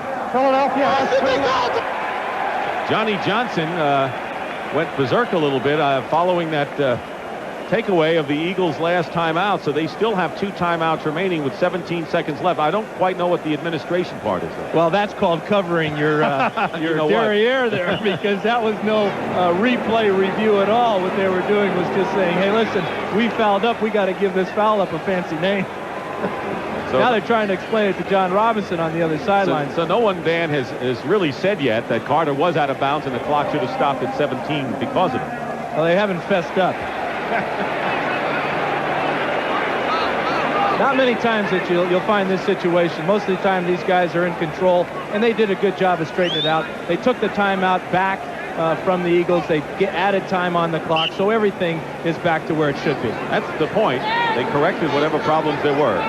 First down, Eagles on the 43, 17 seconds to go. Cunningham has Tony. They go out of bounds short of midfield. And now with 12 seconds to go, Dan, you've been in this position before. The Eagles, all they want to do now perhaps is get in field goal range. And they certainly have a play to get in range, but they have to hit the pass and call a quick timeout. Well, here's the play that we were talking about. Now watch the pass to Carter. He catches the ball, falls out of bounds. There are no officials in the picture right there. They're both running in, trying to make the call, but they did not signal that it was a timeout. The Eagles need 18 yards to attempt a 50-yard field goal. Zendejas was kicking him from at least that far before the game. This pass is incomplete. It was intended for Keith Jackson, and Johnny Johnson tried to get the interception, but it was on the short hop. Well, that would have put him in field goal position. Actually, we saw Luis Zendejas before the game kick a 58-yard field goal. It hit the crossbar, but it bounced through. So he has the range. Maybe he only needs 10 yards. Yeah, but he missed the 60 that he tried before the game. I was really disappointed at that, weren't you? It was, you know, it was like watching batting practice, where the slugger comes and hits him out of the park. The crowd was going crazy every time he put one through. Clock running down. Cunningham. Better run for the out of bounds, and it won't matter. Time runs out. So the Rams strike fast after the Eagles take their first lead of the game. Ron Brown's kickoff return and the pass to Ellard, and we're all even. That's the end of the first half. The score, the Rams 10 and the Eagles 10. All set for the second half, and the Eagles will be kicking off to the Rams in a 10-10 game. Each team with a field goal and a touchdown, and Ron Brown, who ran back a kickoff return 63 yards to set up the last score of the first half after the Rams had trailed 10-3. We'll be back there again with Robert Del Pino for the Rams as Luis Zendejas prepares to kick off for the Eagles. Rams trying to stay at least tied for first place in the NFC West, and the Eagles want to get back to 500 in this game. Short kick will go out of bounds, and the Rams will begin from the 35-yard line. Taking a look at the halftime statistics, and the great return not only by Ron Brown but by Henry Ellard on a punt return shows LA with 129 yards returned, but overall in rushing and passing total yards, that's the surprise today, with the Eagles doing well. They're playing very consistent football. The real surprise for the Rams are the two interceptions that Everett threw in the first half. Very uncharacteristic of both Jim and the offensive style of the Rams this year. But the Eagles did not capitalize either time. And now let's see what the Rams do. First down on the 35. Jim Everett has Buford McGee and Charles White in the backfield. And the pitch goes to Charles White. And White gets to the 39, a gain of 4. White gained only 10 yards on 3 carries. And Greg Bell, who started the game, gained 12 yards. So not much from those two outstanding running backs.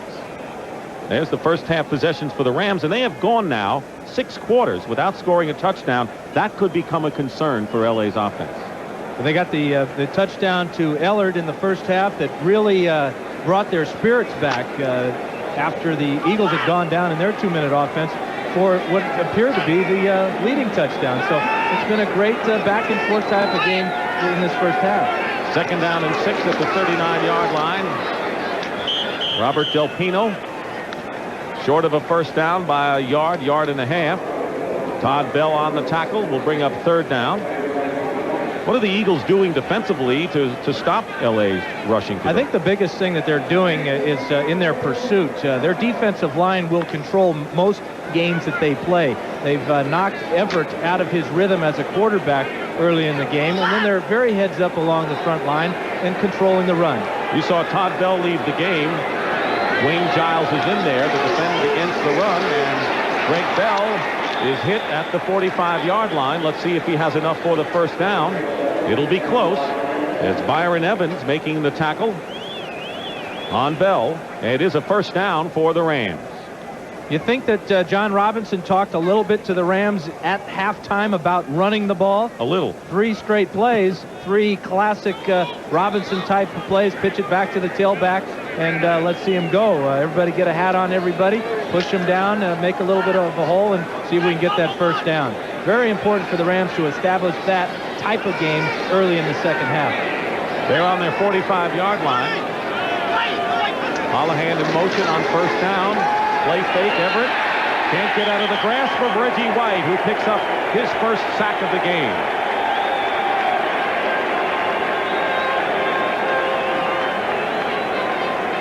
Rams went with a little play action. Number 92 is Reggie White, and Damone Johnson has got the tough task of trying to protect the quarterback. That's really a mismatch where you got a tight end going against an all-pro like Reggie White. A couple of years ago here at Veterans Stadium, the Eagles beat the Rams thoroughly, and Reggie White recalls the game proudly. He says, I was able to shut down the Rams totally in that one. He's done a pretty good job so far today. 2nd down and 13. Loss of 3, and on the draw play, it's Greg Bell. And Bell carries it out to about the 47. Mike Pitts making the tackle. You know, getting back to Reggie White, here he is, the leader of the defensive team, very similar to the way that Randall Cunningham is with the offensive football team. This is Reggie White's 50th game in the NFL. He has 62.5 sacks already. And he would like a lot more, because the defensive front four for the Eagles have not really gotten to the quarterback as much as Wade Phillips and Buddy Ryan would have liked, and Reggie White for that matter. Pretty impressive number, though, for White. 3rd down and 8. Rams on their 47. Everett trying to escape the rush, and he's going deep for Cox. He's got the defense beaten, and he drops the ball. The Rams had 6 in the bag, and Aaron Cox, who beat Eric Allen, couldn't hold on. Reminiscent of last week against the Saints when he dropped 3 and then caught a big one. Wonderful throw by Everett. Just watch this ball trickle off his fingertips. An easy touchdown. Last week, the rookie from Arizona State dropped 3, and everyone encouraged him. He made a big 3rd down reception. Now he muffed this one. Fair catch called for by Konechny at the 11-yard line. On the punt from Hatcher, 38-yard kick. So the Rams miss a big opportunity, and we'll be back to Veterans Stadium after this.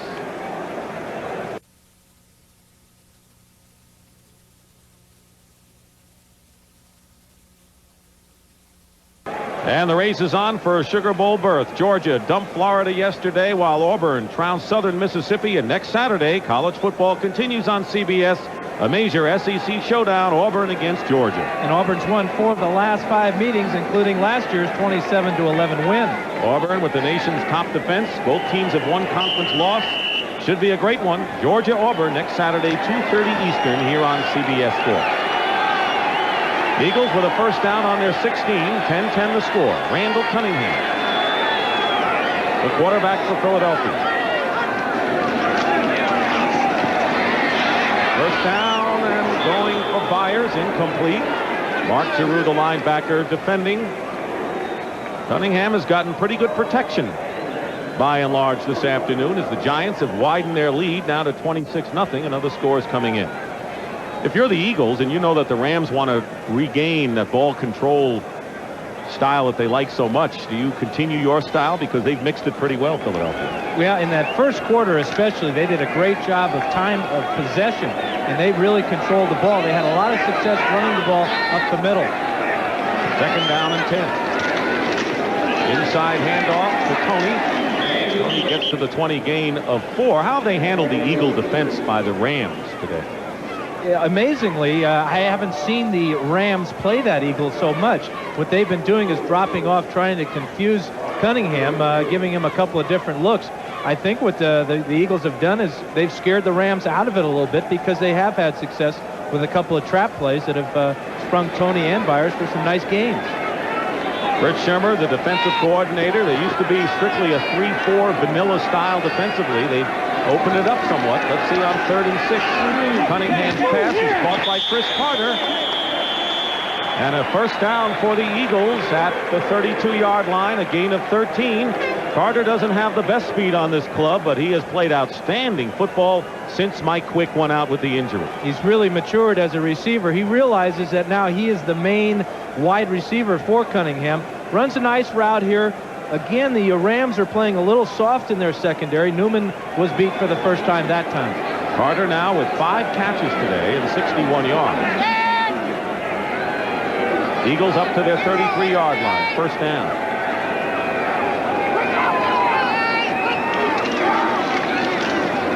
Cunningham has Byers, and Byers is wrapped up in a hurry by Michael Stewart, the strong safety. Let's look at Philadelphia's possessions in the ball game. They've had good field positions at times. Now, the impressive thing was that last drive there to the touchdown, where they went about 73 yards in just 5 plays. Randall Cunningham is shaken up again. He was out for 1 play when he injured his right ankle. Matt Cavanaugh in the first half had to come in for 1 play, and Once again, he's down. Cunningham is throwing on the sidelines. And the Eagles may have to call on the backup again. Well, actually, it's going to be his right ankle. And I told you earlier that for a quarterback, a right-handed quarterback especially, this is the foot he plants to stop on, and then he also has to push off it. When you're playing on artificial turf, the injury that happens this time is Meisner rolled right into him, and that compounded the injury. But with artificial turf, the traction is so exact that it's very strenuous on your ankles and your knee joints. And but it doesn't help to have a 265-pound nose tackle fall on that injured ankle. Greg Meisner was the guy who rolled into it, and they're flexing it once again. So Matt Cavanaugh is getting ready. Don McPherson, the rookie from Syracuse, was inactive for this game. He's the third quarterback and doesn't have any experience. So Cavanaugh will be coming in at quarterback for the Eagles. I think this is a good position for a veteran quarterback to come in, and Cavanaugh has been around, as you mentioned earlier. When you're playing a veteran team like the Rams, a big part of the Eagle offense this week is recognizing when they're in their linebacker defense and when they're in their regular defense. And a quarterback is called upon to make a lot of audible calls. I would feel very comfortable bringing a guy like Matt Cavanaugh in the game to run that style of offense. Cunningham will leave the game. He's upset. You could read it on his face.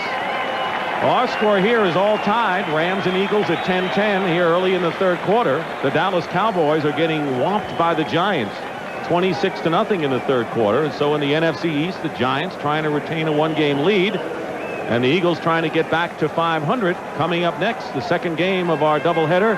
The Washington Redskins playing host to would have to be an angry Saints team for most of you. Phoenix and San Francisco. Some of you will see that game. So Cavanaugh's in there, and the pitch to Anthony Toney doesn't get much.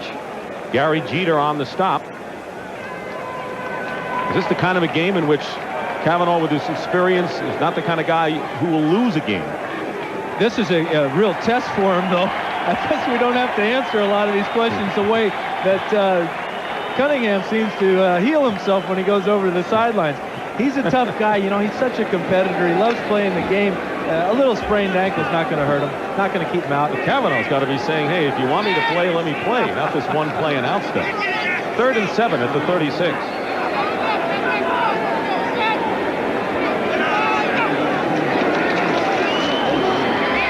Getting rushed by Green and Jeter. Cunningham testing the jammed ankle. Fumbles. And it's recovered by the Eagles. It'll be a first down.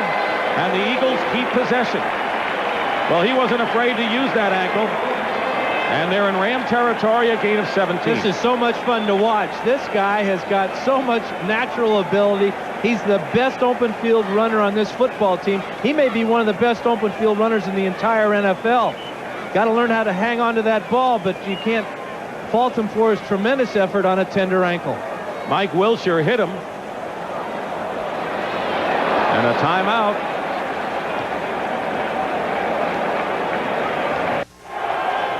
Sean Miller, the defensive right end, shaken up on the play. He appears to be all right. Gary Jeter, though, has replaced him at right defensive end in the 3-4. Keith Byers, looking for running room, finds his way up the middle for a few on first down. I was wondering who recovered this fumble, Dick, and guess who? It's the quarterback, the guy that fumbled it in the first place. Really heads up. The ball seemed to just come right to him. He reaches out and makes the grab. Anthony Newman appeared to be right in position for the ball, but Cunningham alertly got it away. And Randall Cunningham, believe it or not surprising maybe, is the leading rusher in the game. He's gained 48 yards on 5 carries. Now he averages almost 8 yards every time he rushes the ball. The Eagles have lost only 4 fumbles this year, fewest in the NFL. 2nd down and 6 on the Ram 42. 10-10 the score. Toney off left tackle. Tripped up, otherwise he would have had a first down. Michael Stewart and Mike Wilshire combined to stop Anthony Toney. Been a busy day for both Byers and Toney out of the backfield. And he's limping a bit. Good job on the left side of the line by Matt Darwin and Keith Jackson. Big hole here. Wilshire takes the side and Jackson just shields him. Toney loses his balance, or he might have had more than just the first down. He might have got down inside the 20. Meanwhile, Michael Haddix has come in the ball game. Tony goes out, runs off, but he is shaken up a bit, and Jimmy Giles as the second tight end. 3rd down and 2 in the short yardage play, and now here comes Tony back in there. And Randall Cunningham, with all the maneuvers in and out, doesn't like what he sees and will call a timeout, the first for the Eagles here in the second half. Problem with the communication there. Haddix came on the field. He's normally the wingback in short yardage situations. Well, Tony thought he was coming in to be a running back that time. 7:27 left in the 3rd quarter. Back here at Veterans Stadium, the Eagles had called a timeout. They face a 3rd and 2 on the Ram 38. Sean Miller is back in the game at right defensive end for the Rams. Giles went out, so there are 2 backs and 2 wide receivers for Philadelphia. Byers goes in motion, and Cunningham on the quarterback sneak. Fumble, loose ball, and the Eagles will have it. And it's recovered by Tony. Now the question is, was the Cunningham quarterback sneak blown dead? And apparently it was at about the 36-yard line. I don't know, though, whether the Eagles made the first down on 3rd down. And they didn't. It'll be 4th down, Philadelphia. Really another questionable call, offensive call for the Eagles. Before the timeout, they had come in with their 3 tight end offense, short yardage offense. Well, they changed, and they came with a passing set, ran the quarterback sneak. The Rams stuffed it. Cunningham's trying to reach the ball out to make the first down. The Rams alertly swatted it out of his hand, but the referees ruled that his forward progress was stopped. They're going for it on 4th down, 4th and 1. Play action. Cunningham up the middle, wide open. Byers, Keith Byers, touchdown Eagles.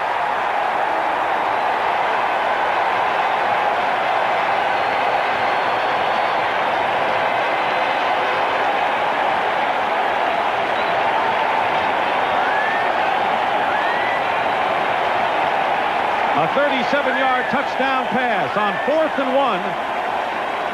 And Cunningham had a few choices of wide open receivers. It was Byers. Well, he really did. Keith Jackson is wide open too. We see them both coming down the field. There's no Rams that are deeper than these 2 right here. Cunningham had his choice. Byers is the man he picked. So they went for it on 4th down. They succeeded. It's 16-10, and Luis Zendejas adds the conversion, and the Eagles are in front of the Rams, 17-10. Keith Byers with his 3rd touchdown reception of the season.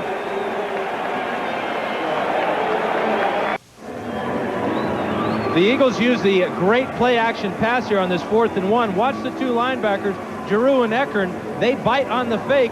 Nobody is there to cover Byers out of the backfield there. Giroux gives him a little bit of a shove, but he knows that's his man. 6 points for Philadelphia.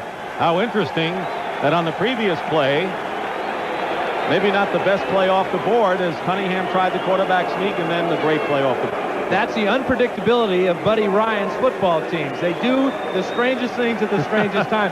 That quarterback sneak, they were just setting up the following touchdown play.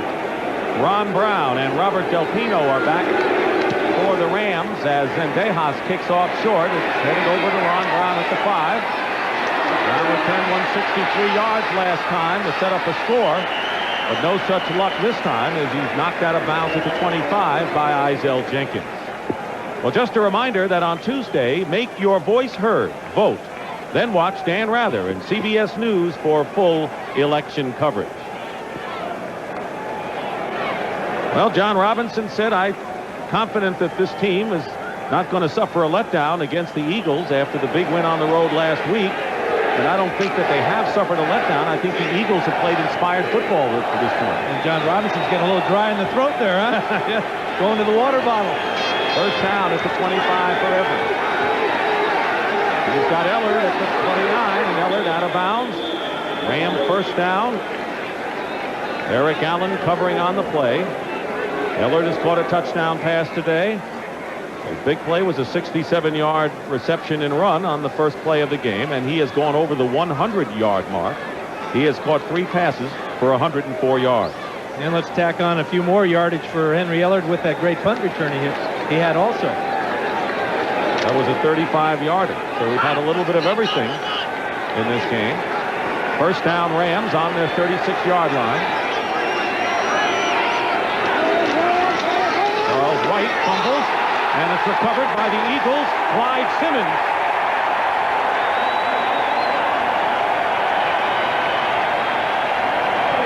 That is the third turnover of the game, and the Eagles, with a 7-point lead, get the ball back. We'll take a look at it. Straight handoff to the tailback here, Charles White. He gets the ball punched out by, I think that's Reggie White, and Simmons is right there to take the ball. Actually, it's Jerome Brown, number 99. He'll come in there and swat this ball right out of White's hand, and there is Simmons heads up to fall on it. And when the Rams have had the turnovers their way, they win. When they don't, they lose. And today, they don't. And they're trailing 17-10. First down Eagles on the Ram 35. Cunningham, who has the green light to audible all day. His pass intended for Ron Johnson. Defended by Jerry Gray, who might have gotten a piece of that. Well, Michael Stewart did a nice job of flashing in front of that ball, too, making it difficult for Johnson's concentration there. You get a feeling, though, that the Rams are in big trouble here. The Eagles have come out in the second half, moved the ball well, got the big play on the fourth down for the touchdown. Now they get a turnover in great field position. Well, you're right. Other than the return by Ron Brown, every big play virtually has been made by the Philadelphia Eagles. Now, the question is, can they capitalize on this turnover? They didn't the first two times they got the ball back.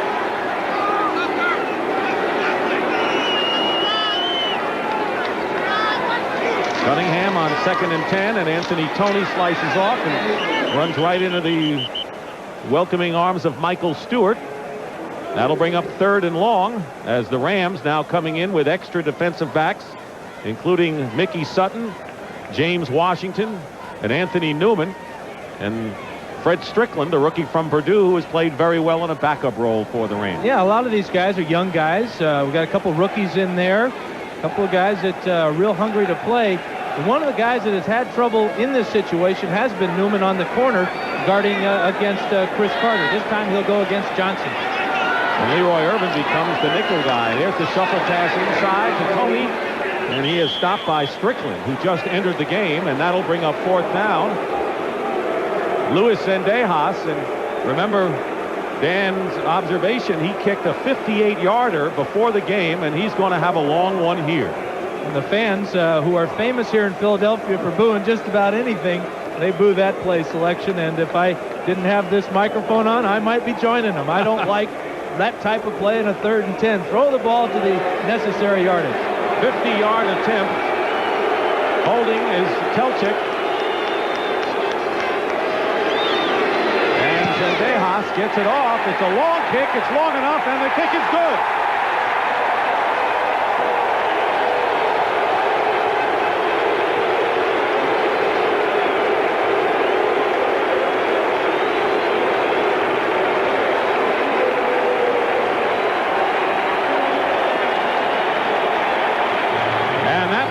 Luis Zendejas' career kick, 50 yards, and the Eagles draw more in front of the Rams, 20-10. And they weren't booing either. That's Lou for Luis. 50-yarder. He's got a strong leg. He's really become a very popular guy here in Philadelphia. Kicking balls like that, you can see why. Well, we want to see one of the Zendejas do well in the field goal department. We were in Milwaukee for the Green Bay-Washington game, and Max Zendejas missed a 24-yarder and then was cut a couple of days later, so it's good to see one of the Z-boys do it here. Well, there's a few of them around. In fact, when I was with the Chargers, we had Joaquin Zendejas, who has never quite made it, but he had a strong leg, too. They're really a tight-knit family. They should have somebody to go out and kick against all the time. 20-10, the Eagles lead, and the biggest lead for either team today. 5:08 remaining in the 3rd quarter. Well, this is really a solid, he made solid contact with this ball. It's just a question, and it's not a question in his mind. He knows it's good. Just waiting for that signal. Now Zendejas getting set to kick off. Ron Brown on the right. Robert Del Pino on the left for the Rams. This has been a game in which we've had 3 long returns in the punting and kickoff department. This This has been a topsy-turvy season in the NFL. Just when you think a team is ready to roll, as the Rams indicated with their win over the Saints last week, tied for first, they run into a big roadblock today against the Eagles, who stumbled themselves against Atlanta a week ago. Zendejas kicking over to Brown's side, but it'll go out of bounds inside the 10, and the Rams will pick it up at the 35-yard line. That's really one of the rules I favor, Dick. I don't like to see a whole lot of kickoffs. We do have a penalty against Philadelphia, not only for kicking the ball out of bounds, but they were offsides. This ball will come out to the 35-yard line, though. A good rule. It cuts down on injuries, and I don't think many offenses mind taking over possession at the 35-yard line. Here's Bob McElwee. They're going to mark it at the 35, as you indicate.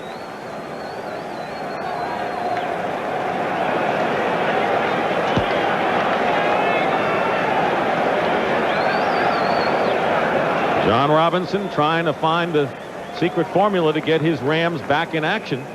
Score was tied 10-10 at the half. And Buddy Ryan, somehow the Eagles... Offsides, 58 kicking team, penalty decline, first down. Ty Allard, the guilty party. This was the story coming in today. The Rams and the Saints tied for the lead with the 49ers, a game back. A very tight and impressive NFC Western Division. Coming up next, the Saints with a tough game at RFK Stadium, and the 49ers also on the road at Phoenix at Sun Devil Stadium. And the Rams are losing here. First down on their 35. Everett's pass is caught by Ellard, and Ellard is stopped immediately by Andre Waters. Gain of 17 and a first down into Eagle territory. Let's go back and see how the Reggie and Jackie show is going. Jackie Slater's got great control this time on Reggie White, but the play that the Rams just ran was the exact same play that they hit on the very first play of the game on the 67-yarder to Ellard. This time the Eagles were in a zone defense. He made the grab, but couldn't run with it afterwards. First down at the 48 of Philadelphia. Play fake Everett. Everett's going deep. He's got Aaron Cox. But the pass is well overthrown. Eric Allen, a teammate of Aaron Cox at Arizona State, both rookies, covering on the play. Let's check how the two quarterbacks have fared today. Cunningham, Mr. Excitement, and Everett, #1 in passing in the NFL. Cunningham has had the edge. A lot of that came at the end of the first half when he put on that great drive. Everett's numbers are a little overinflated because of that first play of the game when he hit Henry Ellard on that long first pass. And keep in mind, in addition to those passing numbers, that Randall Cunningham has rushed for 50 yards so far. Yeah, he's a big part of that offense, that's for sure. Second and 10 at the 48. Charles White off left tackle. Gets good yardage, and Reggie White on the stop. White gets to the 42-yard line. Bring up third and about 5. Now Reggie's working on Doug Smith right over the nose, and again Smith gets off and gets good contact, but Reggie's guy that he's going to run all over the field. That's Reggie White tackling Charles White. Would we call that white on white? We would. I will. You don't have to. It'll be third and 5, under 4 minutes remaining in the third quarter. The Eagles lead the Rams 20-10. Everett overthrows Willie Anderson. He was covered, though, by Eric Allen and company, and that'll bring up fourth down. Talked to the Graham coaching staff before the game. We're standing out in the middle of the field, and one of the coaches said, you know, we never play well here, and I asked him why. He said they had no explanation. It's just one of those things. They're not playing well today right now either. Dale Hatcher will be kicking, and Mark Konechny, who has a 25-yard punt return to his credit today, is back for the Eagles.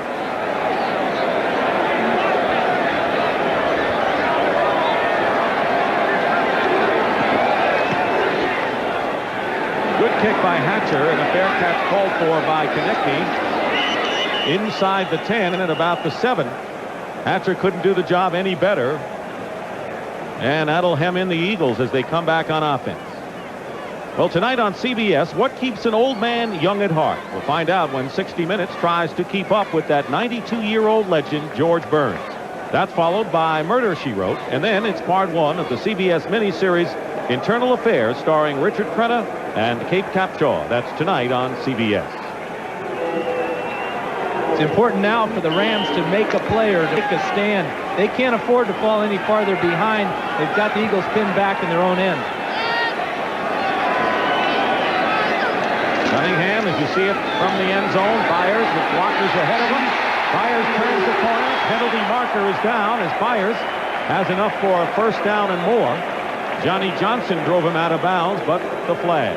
Well, this one's got to come back. That was a huge hole, and we had a nice picture of the way Byers just kind of weaved his way back and forth, found the opening, but looks like number 88, Keith Jackson, was called for the hold.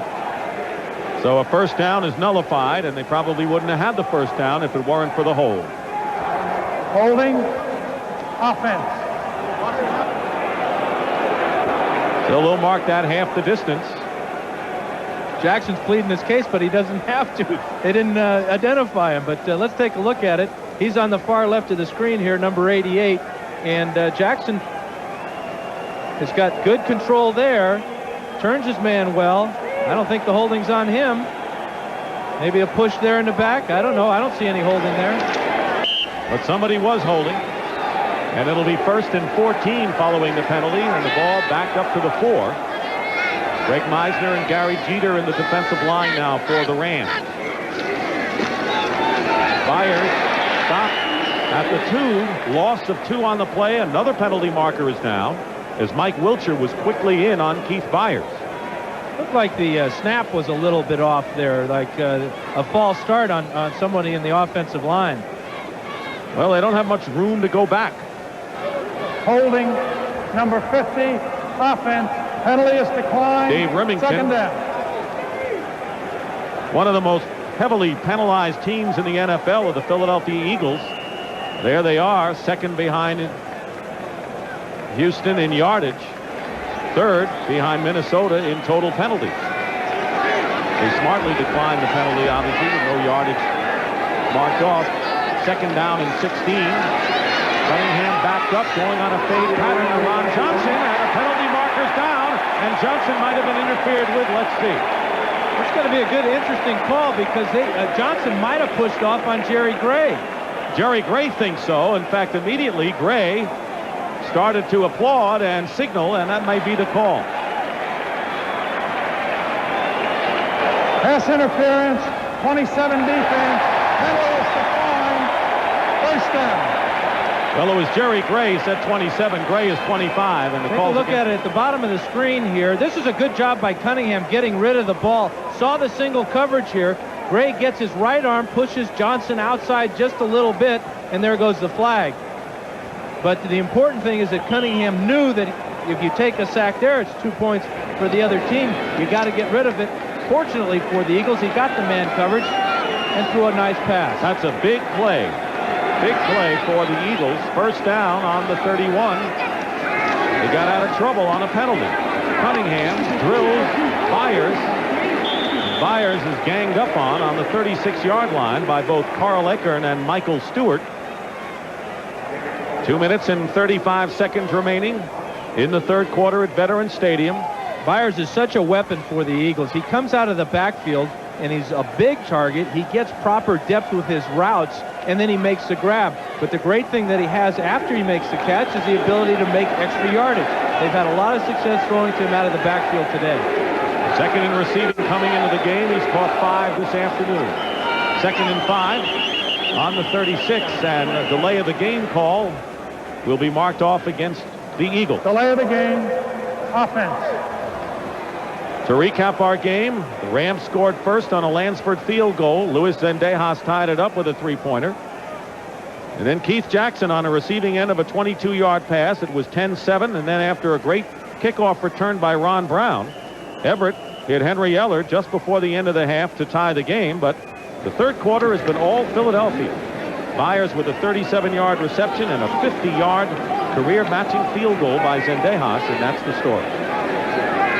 Second down 10 at the 31 for Philadelphia. Cunningham off the fingers of Keith Jackson. He was covered by Larry Kelm, a linebacker. Cunningham audibled that time to the quick out. He saw that the Rams were in their linebacker defense, and the real weakness of that defense is the man-to-man coverage on the tight end. That's a matchup that Cunningham wants. They did not execute it as well as they should have that time. Mel Owens, of course, not active again with an ankle injury, and so the responsibility for being on Keith Jackson falls on the shoulders of Larry Kelm. 3rd down 10 for Philadelphia. And the Eagles appear to have drawn the Rams offside. Or they moved. It'll be a legal procedure against Philadelphia. Illegal snap, number 50. And it's Dave Remington. Remington double clutched his hike back to the quarterback here. Watch, he's got the ball on the end right there. Oh, that's a great way to get him to pull offside. But, you know, that's one of those drills that defensive linemen have to go through in practice. They get their defensive line coach out there, and he just moves the ball a little bit. They're supposed to get off on the ball. They're not supposed to get off on the quarterback's cadence. They were very sharp that time.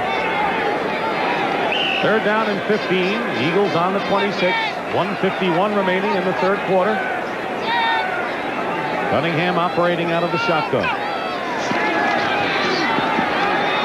He has a lot of time, and his pass is tipped away. Penalty markers all over the place.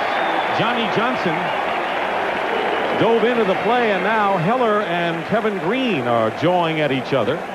Kenny Jackson was the intended receiver. Johnson came out of nowhere to get a hand on it. Came out of nowhere too soon, too. He came right through Kenny Jackson and broke up the play, but this is pass interference all the way. Illegal contact, 23 defense is declined. Defensive pass interference, number 20, is accepted. 1st down. 2 penalties against the Rams. All he needed was 1. Yeah, you get a feeling that the Rams are just having a bad day because they're not doing anything well. They're making mistakes at crucial times. This is a double penalty. Stewart got an illegal chuck, and then Johnny Johnson gets the pass interference.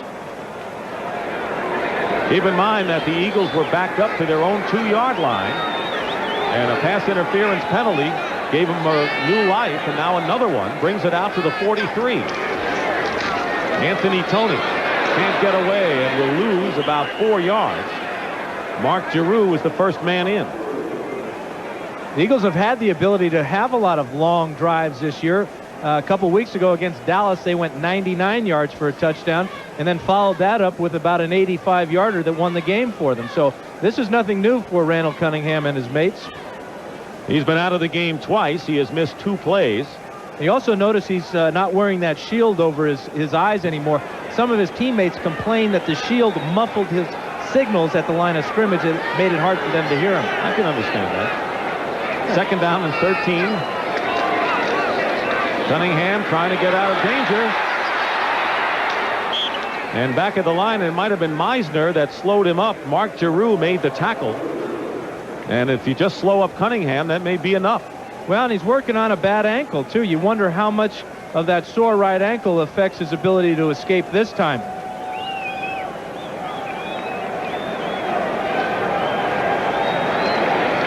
Well, the Rams coming in with 41 quarterback sacks to lead the NFL, but in the last 4 games, they've been left high and dry. They only have 1 today, that by Sean Miller. 3rd and 9 as the final seconds tick off in this 3rd quarter. Another audible called by Cunningham on his 44, and his pass past the outstretched arms of Keith Jackson. Mickey Sutton defending, and that will bring up 4th down. Nice coverage by Mickey Sutton that time. He is the littlest Ram. You know where he went to school, Dick? At the University of Montana. They last spring set a all-time NCAA record for losing to their alumni team for the 3rd year in a row. Don Reed's football team, although they go on each year to have super seasons, they've had a little bit of trouble winning against their alums. The snap from center bounces, and the kick away from Ellard goes into the end zone for a touchback. As time runs out, that's the end of the 3rd quarter with the score, the Eagles 20 and the Rams 10. We now pause for a word from your local station. We're back at Veterans Stadium. Dick Stockton and Dan Fouts. Mike Quick on the sidelines, but he has his fans all decked out in the stands. First down for the Rams on the 20-yard line. Everett. And it's batted up and intercepted at the line by Jerome Brown. Jerome Brown with a deflection and an interception for the Eagles. The 4th turnover of the game by L.A. Let's see who gets his hands on this one. It's Brown himself. He reaches up, swats it, makes the grab, but where's he going now? He's looking for the pickleball or something. It looked like he might have been doing Roy Regals and maybe go the other way. Who knows? He figures out that, hey, listen, I got some blocking outside there. That's where I want to go. That's the 3rd interception of Jerome Brown's career. And this sellout here at Veterans Stadium is loving it. First down at the 21. The Eagles have capitalized on one of 3 previous turnovers by the Rams, threatening to break this game wide open. Cunningham with a fade pattern on first down. Ron Johnson inside the 5, down to the 2.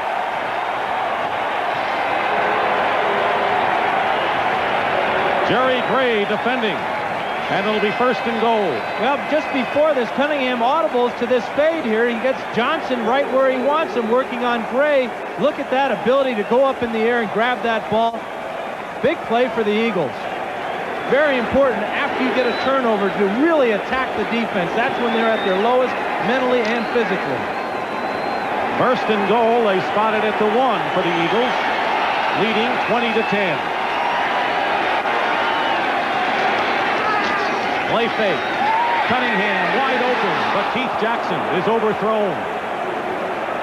He had a good idea, and Michael Stewart on a safety blitz got to Cunningham a little bit late.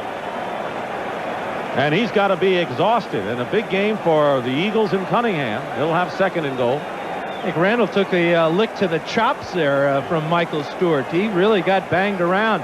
But as you said, Dick, Jackson was open in the back of the end zone. Nothing like a little pass rush to throw off the quarterback's accuracy here. Stewart's coming from the outside, and he's swatted with a right hand right in the face of Cunningham. Michael Haddock's in motion, and Tony gets the call and is stuffed short. He might have lost 1 on the play, that's all. Mike Wilshire and Alvin Wright. Randall Cunningham getting the sign. Actually, what he's doing, Dick, is he's telling the coaching staff on the sideline what type of personnel and play he wants. He was signaling back to the coaches exactly what he as a quarterback wants to call in this situation. Let's see what happens. It'll be 3rd and goal and a loss of a yard. Those signals can go both ways, and Cunningham likes to call his own plays. On 3rd down, play fake, and Cunningham pass is caught for the touchdown, and the marker is down. Keith Jackson bobbled it and held on, and Mike Wilshire was all over. And he faced a tremendous double-team rush that time. Pass interference, 54 defense, decline, touchdown.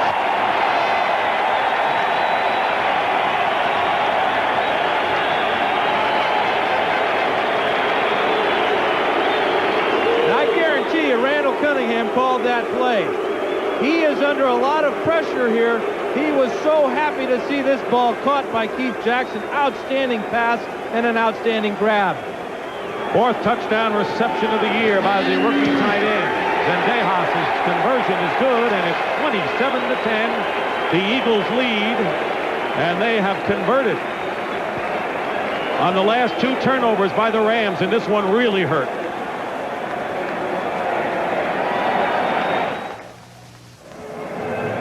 And a big game for Randall Cunningham. 3 touchdowns, 277 yards, but the big story of this one has to be the second half advantage as the Eagles lead 27-10, taking advantage of Ram turnovers. Well, in the turnovers, really the big one that we got was this last one, because it gave tremendous field position for the Eagles. Jerome Brown's interception. First he gets a deflection. Shows you the type of athletes that Buddy Ryan wants to have playing on his football team. We got to get Jerome turned around and headed in the right direction, though. And then the touchdown pass to Keith Jackson. So Cunningham has thrown 3 touchdown passes, 2 to his rookie tight end Keith Jackson, and it's 27-10 early here, less than a minute gone by in this fourth quarter. Luis Zendejas will be kicking off, and back deep for the Rams, Robert Del Pino on the right. On the left is Ron Brown.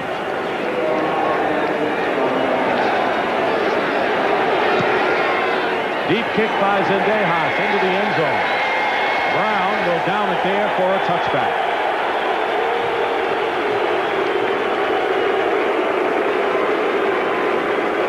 War Eagle.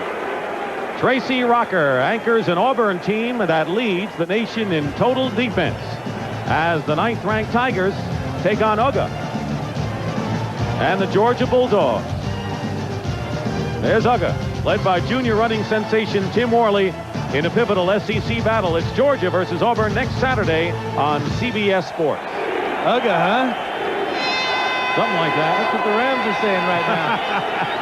Rams have a first down by 27-10, and Holohan, who never drops one, couldn't hold that coming out of the backfield. And Eagles, hey, we don't want to talk about War Eagle. We have one a week early. We've got 22 of them going right now, all dressed in green today.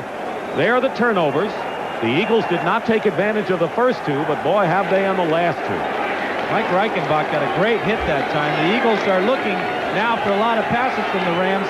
Rams don't have time to get back in this game by running the ball. They got to put it up. Second down and 10 on the 20-yard line. Everett's pass is caught by Ellard. Fine catch by Henry, and Eric Allen on the stop. It'll be good enough for a Ram first down, 15-yard pickup. This is probably Jim Everett's strongest point of his football game as a quarterback. He can get back, he can come over the top with that strong right arm, and he throws the out pattern, the deep out like that one there, as well as anybody in the game.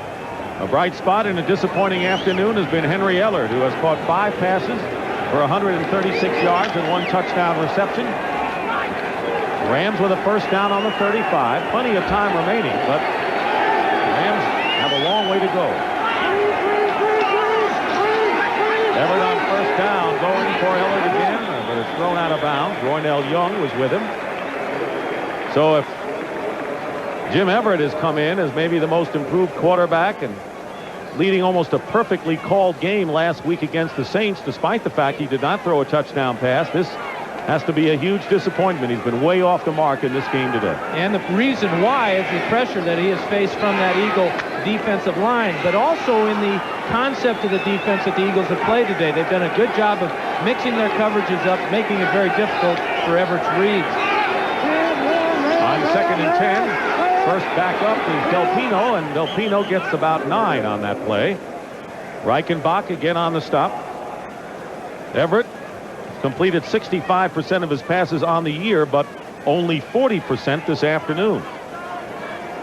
Reichenbach, who replaced Byron Evans at middle linebacker recently for the Eagles. And the reason is that he's the type of guy that can run that defense, make all the audible calls, much like a quarterback does for the offense.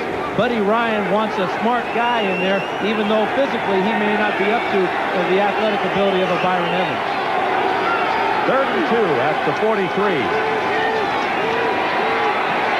Going deep is Everett, and way back there, and the pass is caught by Anderson for the touchdown. What a play. Everett to Willie Anderson for the score. There are no penalty markers down. Now they say that he might have been down the yard short of the end zone. They mark it at the 1. Here it is. Well, they really ought to review this because this is close. Let's see exactly where he does hit the ground. That is a good call if they bring it back out to about the 1-yard line. He was down at the 1, yes. You really have to admire the arm strength of Jim Everett. He threw that ball about 70 yards in the air, and Flipper Anderson never quit on it, made the grab, and now the Rams may be back in this ball game in a big hurry. It is amazing how the Rams have come back in a hurry. The first half, they were down 10-3. They came back quickly to tie the score. They're not close to tying it here, but they have a first and goal on the 1. Look for Greg Bell to carry this ball. He's the only rusher for the Rams all year to score a touchdown on the ground. And it's Bell again. He did not get over. It'll be second down. Seth Joyner was one of the players in on the play. Got a great shot at this. Now watch Bell go up in the air, and he's met by both Joyner and Dwayne Giles. Check that. Byron Evans, give them both credit for doing a good job of keeping Bell out of that end zone. Second and goal at the 1.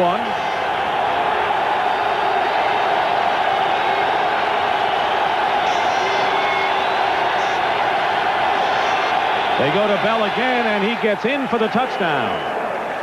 Little submarine carry by Greg Bell, his 10th rushing touchdown of the year, his 12th overall, and the Rams come back here and trail 27-16. Bell showing that he's got a lot of smarts. You saw him get stuffed on the first play when he tried to go over the top. This time he saw that the pluggers, those two linebackers, were going up high. He went low. He got the 6 points. John Robinson's team trying to scrap back. We have 11 minutes and 9 seconds to go in the fourth quarter, and now Mike Lansford, with Pete Holohan holding, will try to cut the Eagle lead to 10.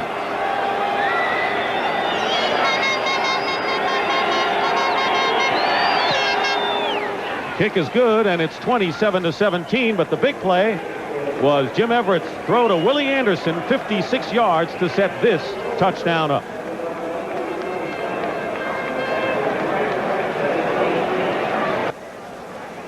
Here is a simple blast play. Watch number 24, Buford McGee, hit Byron Evans right in the hole. And now watch Bell take the low road into the end zone. Ooh, and there goes Evans over the top and down on his head. They went 80 yards in 7 plays. Now Lansford kicking off. Deep is Sean Beals. It'll be Beals at the goal line. And Beals gets tripped up. Otherwise, he would have picked up a huge chunk of real estate. Let's check again the story in the NFC East. Here at Veterans Stadium, the Eagles are ahead of the Rams 27-17. At Giants Stadium, the Giants still lead the Dallas Cowboys 26-7 in the fourth quarter. The standings right now, the Giants with a 1-game lead over Washington and Phoenix. The Eagles 2 games out. Important for the Eagles to win this one. And how about the Redskins, who entertain New Orleans next? San Francisco is at Phoenix. Eagles with a first down on the 20. Cunningham's pass incomplete. Keith Jackson, the intended receiver, and linebacker Larry Kelm shadowing Keith Jackson. Case right there of the quarterback just throwing the ball behind his receiver. Tough angle for a completion there. The receiver's running away from the quarterback at a real difficult angle for the completion. Cunningham, although, should have made that pass a little bit more catchable. Second down and 10.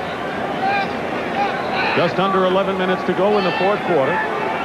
The Rams score certainly has quieted down this capacity throng at Veterans Stadium. Tony gets a couple, will bring up third and long. Carl Eckern on the stop. What has Randall Cunningham meant to the Philadelphia Eagles as far as the offensive productivity? He's been a great deal all year long, and look at today, 87%. That's unbelievable. Nearly half of the rushing offense, and the rushing offense has been pretty darn good with Byers and Tony as well as Cunningham. Very consistent ball game so far. This will really test them now, though, this 3rd and 9. High snap, and Cunningham's pass is caught by Giles. Penalty marker down. Jimmy Giles, the second tight end, with his first catch of the game. Anthony Newman on the stop. Close to the first down near the 35, but the flag indicates it's against the Eagles. And it indicates that Jimmy Giles pushed off to get that little crack in the zone defense, and this one's coming back. This is where the Eagles are going to have to be very careful. 10-point lead, obviously, they've been involved in a lot of games in which they've come back and other clubs have come back. It's not a big lead with as much as 10:09 remaining in this one. Facing a team like the Rams, they can't get too careless and go away from their game. They're going to measure. And they're also their own worst enemy at times, the Eagle defense, because they play so much man-to-man coverage that they're susceptible to getting burned by long pass plays, as we saw on the pass to Flipper Anderson.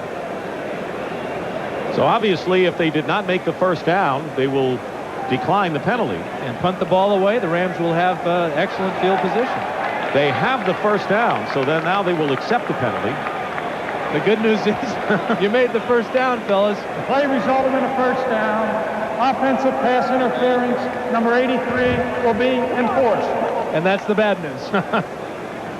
Tell you one thing the Rams have done, it hasn't been their most sparkling effort of the season, but when they were down 10-3 in the waning moments of the first half, they came back and scored 19 seconds after the Eagles took that lead. And then when it was 27-10, they came back in 3 minutes to narrow the deficit to 10. So Buddy Ryan's team has not been able to shake the Rams yet.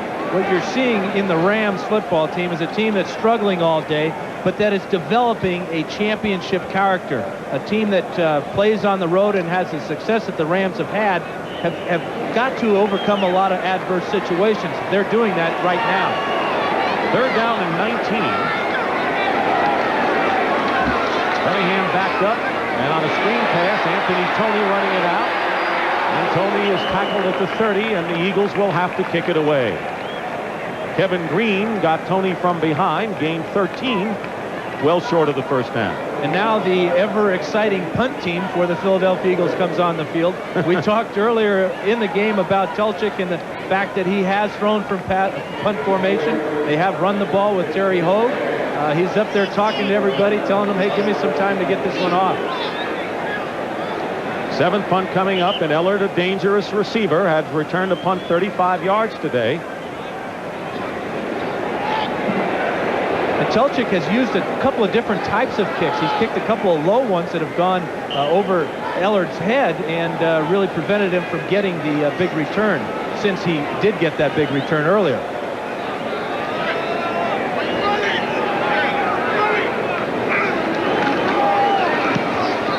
This time it's a high end-over-end kick, and it takes an Eagle roll, and it still does, and William Frizzell is there and will down it at the 15-yard line. John Telchik with a 55-yard punt. Right now for an NFL Today report, let's check in with Brent Musburger. Brent? All right, Brent, the Giants can't seem to dominate anyone in recent weeks. Well, Kevin Sweeney's a heck of a competitor. His dad's a fiery coach there at Fresno State. He's got it in his genes. First down at the 16. Everett with a quick toss. Delpino out of the backfield, and Todd Bell wraps him up in a hurry at the 20-yard line. Gain of 4. There's the time remaining in the fourth quarter. That punt by Telchik that rolled about 15 yards after it hit the ground is just huge in this situation, because the Eagles take over on the 15-yard line. If Ellard came up and made the catch on the fly, they would have started out at the 30-yard line. They'll call it second down and 5 for the Rams on the 20. Everett has Ellard, and Ellard can't hold on. The pass a bit behind him, and Henry, who was wide open, couldn't make the catch, and it'll bring up third down. Bit behind him, but it hit him in both of those mitts he's wearing there. As a quarterback, you've got to think to yourself, what do I have to do? I can't throw everyone perfect. Somebody's got to make a grab. Well, it was a kind of a game in which the Rams thought that they could work on Roynell Young, and that did not work. In fact, the Eagles' defense, and I don't mean the Rams' Eagle defense, but the Philadelphia defense has been equal to the task. Their secondary has played a marvelous game. They really have, and this is not an easy team to play it against. The Rams do a good job of throwing the ball. Third and 5, pressure on Everett, and the pass caught by Ellard, and he dives for first down yardage. Roynell Young on the stop, but good enough for an LA first down as we wind down to 6 minutes to go in the fourth quarter. Got to give Henry Ellard a lot of credit on this play, because when he catches the ball, he is still about 4 yards shy of the first down. He knows that. Watch the determination here as he lowers his head to pick up the yardage. Good extension, too, on the reception by Ellard. Atlanta, they're coming on with Chris Miller, aren't they? They shut out Green Bay this afternoon. First man through is Delpino, and he's stopped cold by Andre Waters as the Eagles safeties were playing right up on the line. I don't know if the Rams can afford to run that type of play at this situation. They're down by 10, 7.5 minutes to go, and they're backed up in their own end. And you don't know how many times that John Robinson could have Everett go deep to one of those receivers. The Eagles have been vulnerable to big plays all season long, but they've got to be looking for them about here. You wonder about their philosophy, though. They like to play man-to-man press coverage to throw off the timing of the Rams offense.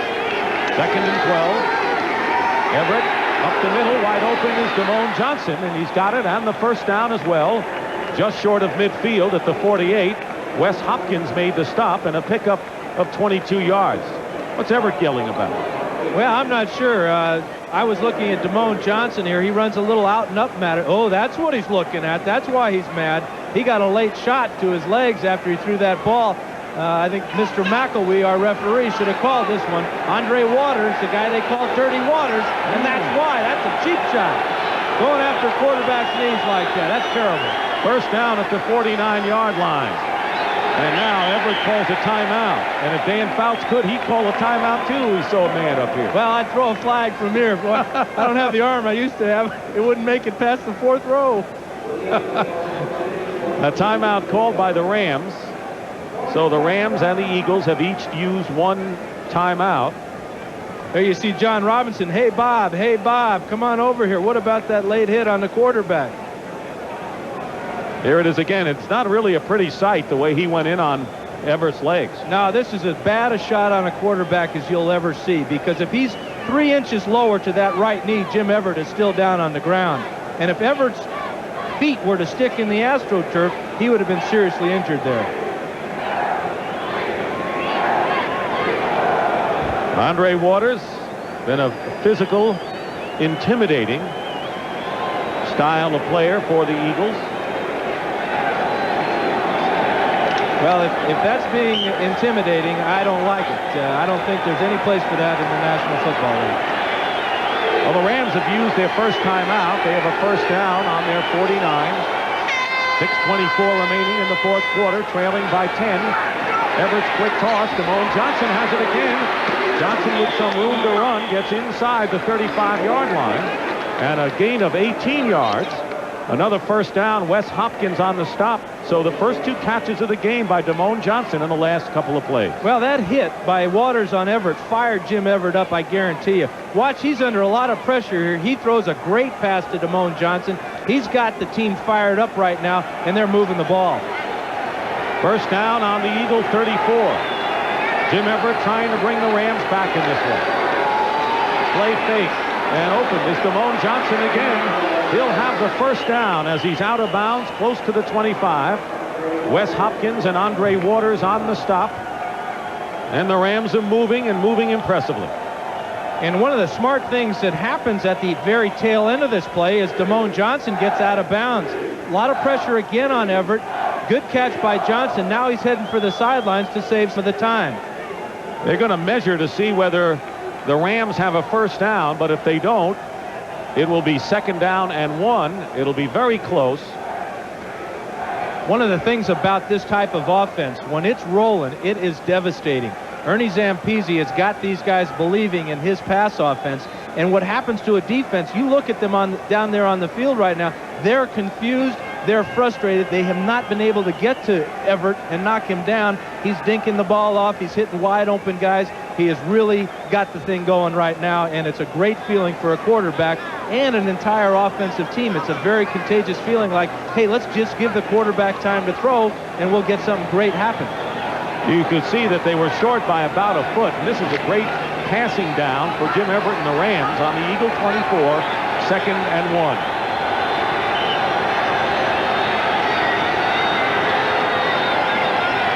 27-17, the Eagles lead the Rams.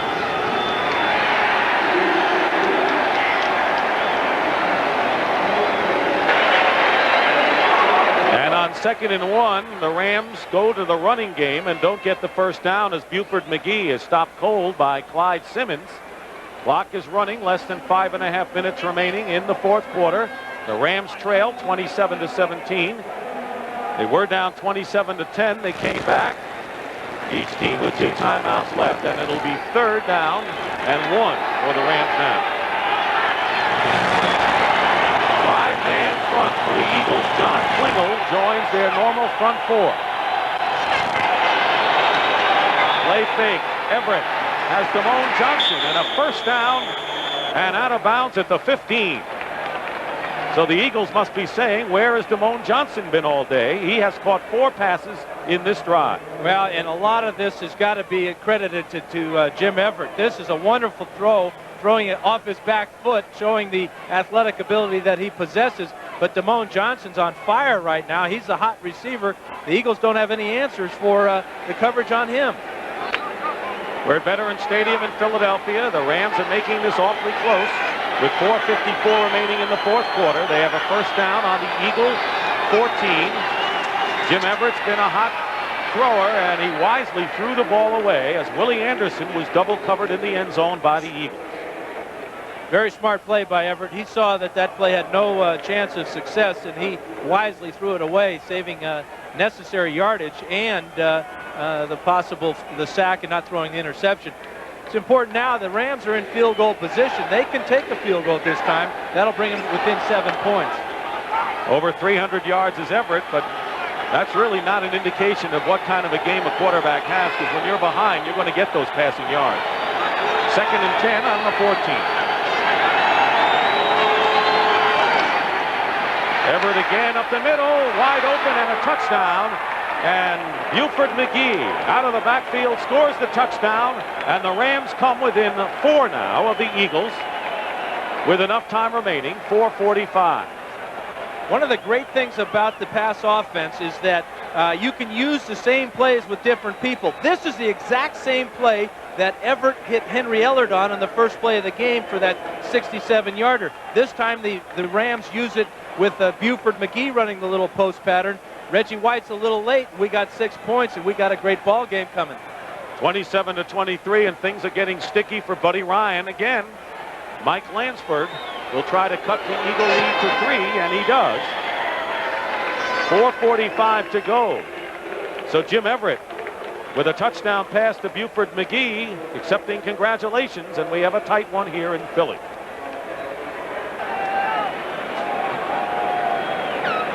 The Eagles' lead has been cut to 3 with that much time remaining in the fourth quarter, and Philadelphia may be expecting an onside kick. They have their good receivers, including John Telchik, an outstanding athlete, up front in the punt return group. That's Buddy Ryan for you. He's putting his best athletes, and he considers Telchik one of them. So he's out there. This is their all-hands team looking for the onside kick, but I don't think they're going to get it. Meanwhile, Keith Byers and Anthony Toney go back deep.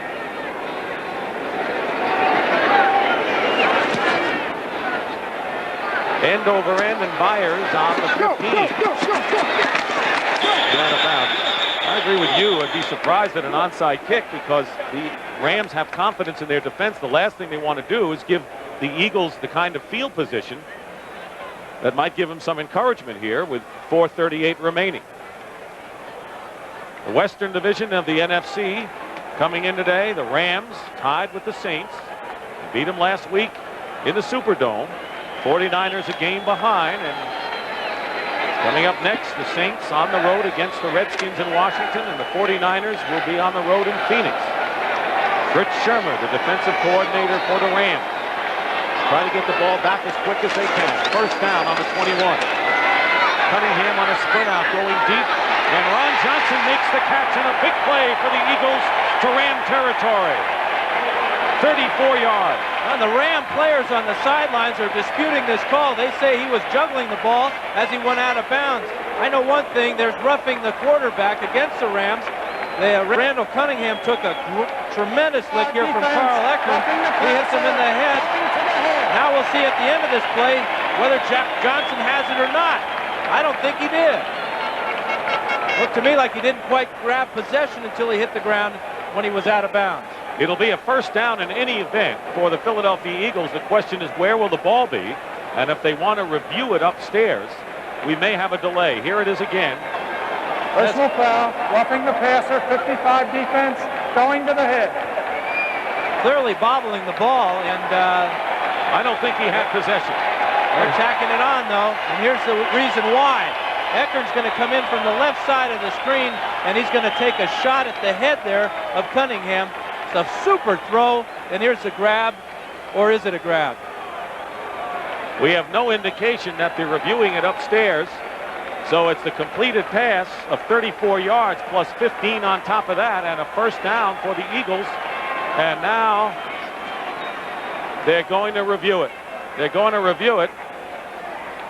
John Robinson is yelling, "What are you doing?"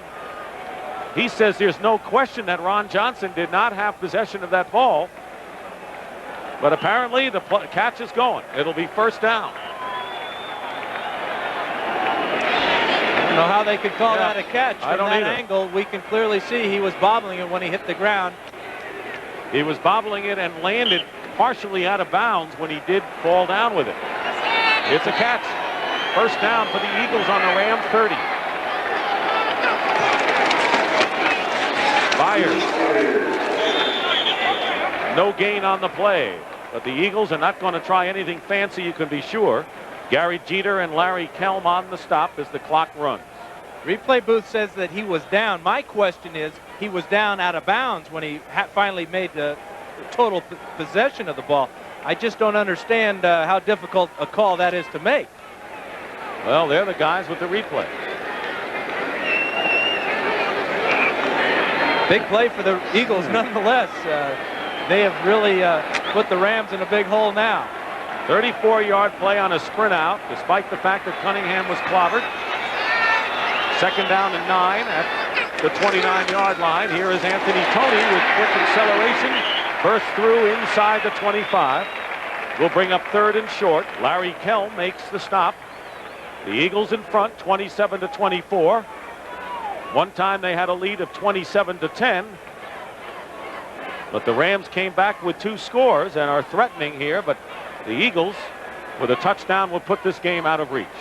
Well, and we'll watch now as Randall Cunningham will milk this 45-second clock right down to 5 seconds or so before he snaps this ball. He wants to take as much time off the clock as he possibly can. Right now, the more important thing, though, is for him to find a way to pick up these 3 yards and get the first down. There's the clock. 3rd and 3. Cunningham is going deep and throws it away out of the end zone. And that'll be 4th down coming up. And, you know, that was a heck of a catch by that ball boy. You see he had one football that he was holding in one hand and caught the other one. Well, Harry Gamble, the general manager, is over there with a contract right now. They may sign him up. At least he can make the circus. That's a heck of a juggling act. Watch it. Watch him right there. He's got a little X on his chest there. He's got the ball in his left hand. Oh, I see why he's got gloves on. Oh, of course. They're all wearing gloves. Luis Zendejas is in the game. He's been a star today for the Eagles with 2 field goals, including a 50-yarder. This is a 40-yard attempt. John Telchik, the holder. And Zendejas' kick is good. He's been a big part of the game today. He ended up on the turf, no penalty marker down, and a 40-yard field goal by Luis Zendejas. Field goal's good. And the score now is 30-24 Eagles. This play right here almost guarantees a victory for the Eagles because the Rams now have to go and score a touchdown to take the lead. A very big kick there takes away the possibility of a Ram field goal that would tie it up and send it to overtime.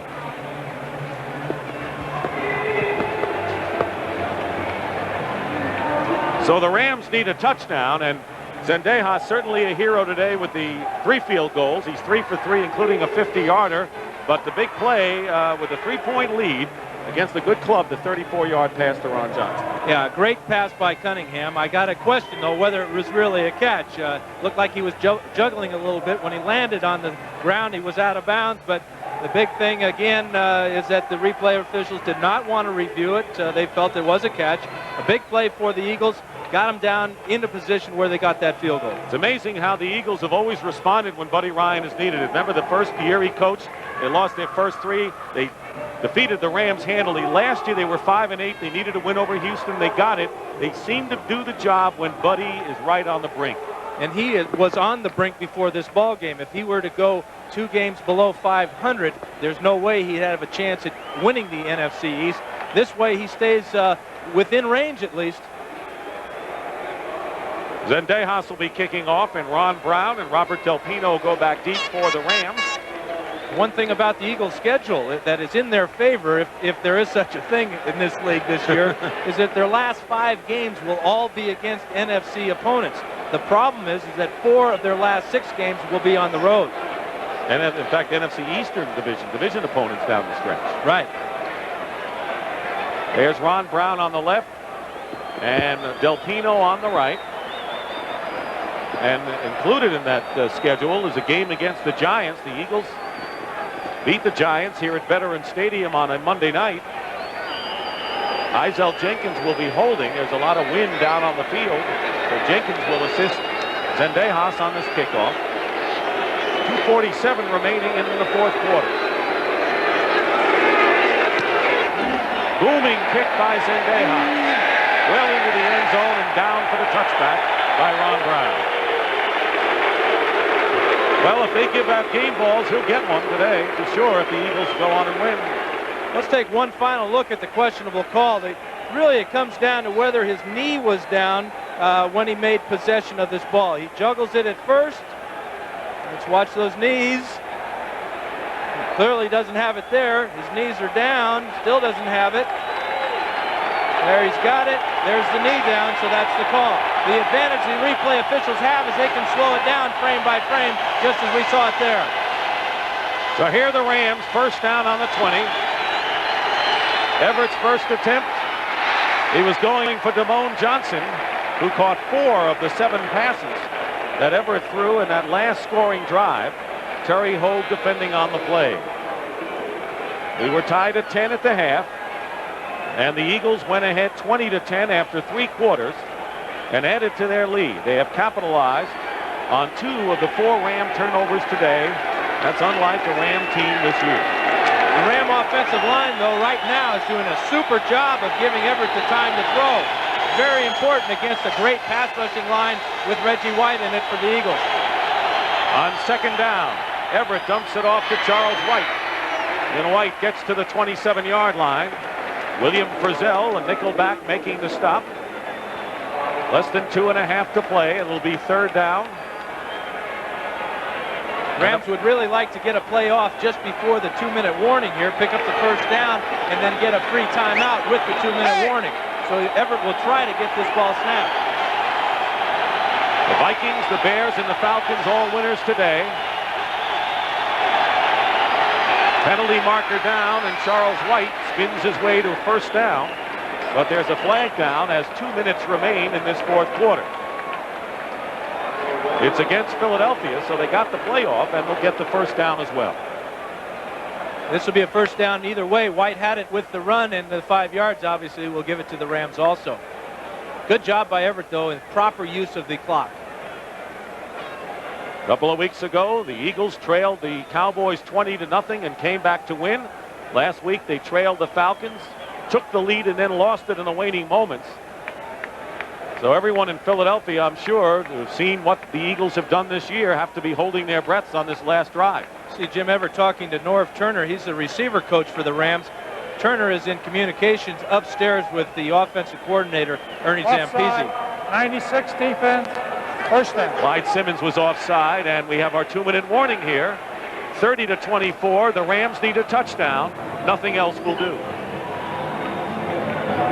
Quarter, the Eagles lead the Rams 30-24.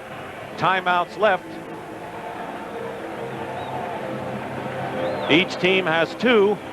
Well, now the Eagles have a 4-man front and 6 and then sometimes 7 back there. How are the Eagles defending the Rams here? Well, the problem, as I see it for the Eagles, is that primarily their philosophy and personality as a defensive team is one of man-to-man. In this situation now, they're going to have to play zones to prevent that long bomb. They're going to have to make the Rams earn it. The problem is they're not comfortable playing those zones. First down on the 33. Everett and Holohan with the reception. Picks up nearly 8 yards on the play. He fumbled, but the ball had been blown dead. Seth Joyner made the tackle. Rams lining up in a hurry. And I'm sure they had a couple of plays called before that last play. Well, and what Everett will do is he'll audible right here and just call a very simple pass play. Everett's pass. Ron Brown dives and makes the catch for the first down at the 46 of LA. Eric Everett on the stop. There you can see the audible there as Everett will just yell out a number like 44 or 89, and that'll tell the receivers what type of pattern he wants. Rams need a touchdown. A field goal won't do. Holohan out of the backfield gets into Eagle territory, just barely. Joyner again on the stop. One thing the Eagles are doing effectively is they're not letting those Ram receivers get away, and now an Eagle is shaken up, and it's Mike Pitts.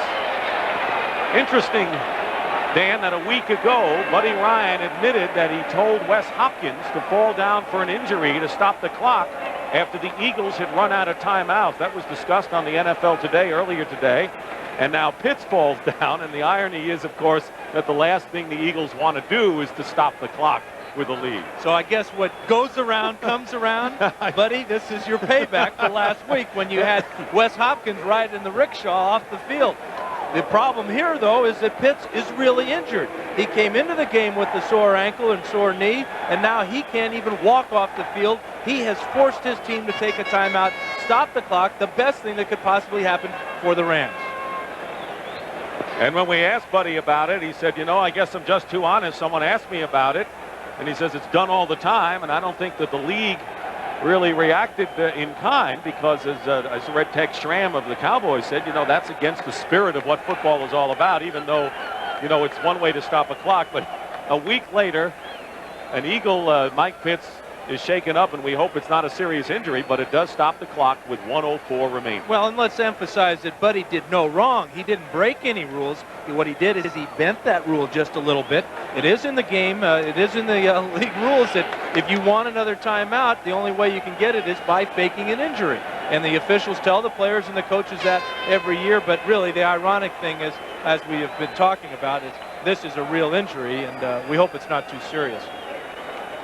Pitts had not been healthy anyway. As he pointed out, he had been playing hurt early in the ball game. John Klingel has replaced him on the defensive line up front, and the Eagles now with one timeout left, and that's not really going to be a problem for them unless they find themselves behind in this game with seconds to go. That's what the Rams hope will happen. So Pitts, former Atlanta Falcon, walking gingerly off this Veterans Stadium turf.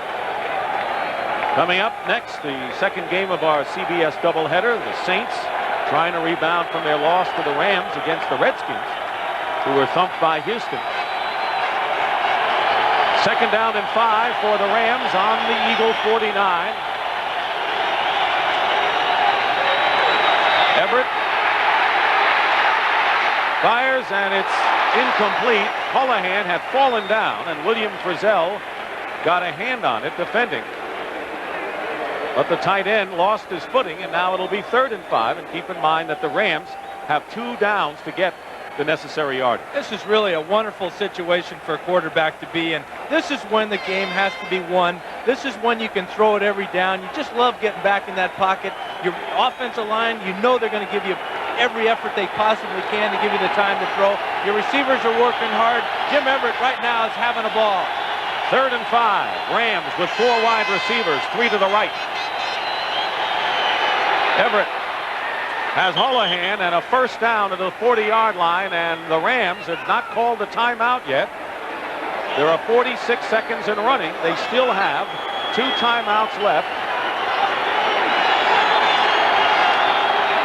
Penalty marker down. The Eagles might have jumped. Ellard makes the catch inside the 20. Now let's check the penalty. I thought the Eagles had jumped off sides. If they have, it'll be declined naturally.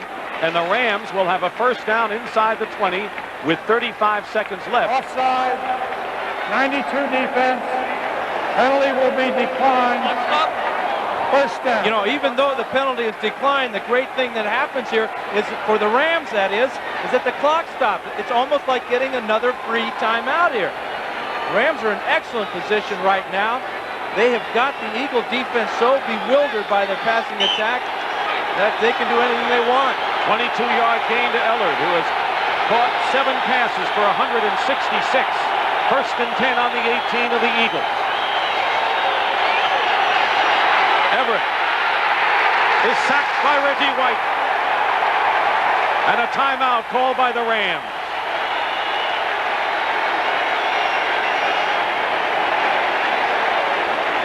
A big play by Reggie White.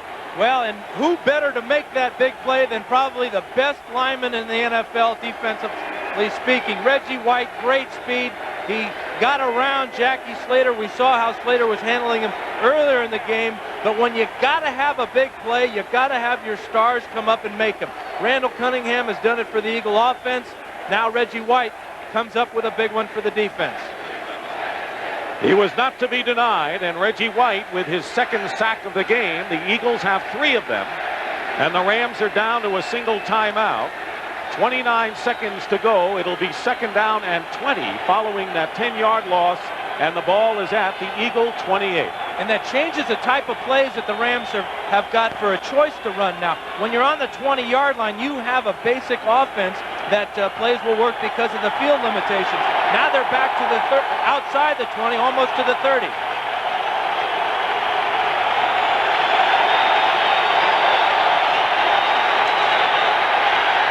Everett going deep to Anderson, and it's incomplete. Eric Allen was with him step for step, and it'll be 3rd down. 24 seconds show on the clock. Willie Anderson runs this pattern to the inside, and Everett wanted it to the outside. A little bit of a mix-up there as far as the communication between the quarterback and the wide receiver. And I'm sure he's going to the likes of Anderson, the rookie, here because he knows that Ellard is going to be double covered and probably his tight end as well. And one of the bonuses, though, they have is they got Ron Brown on the other side with his great speed. So he has the weapons. We'll just see if they can execute. They got 2 downs to try it. Everett off balance, and the pass is intercepted by Frizzell, and that'll do it for the Eagles.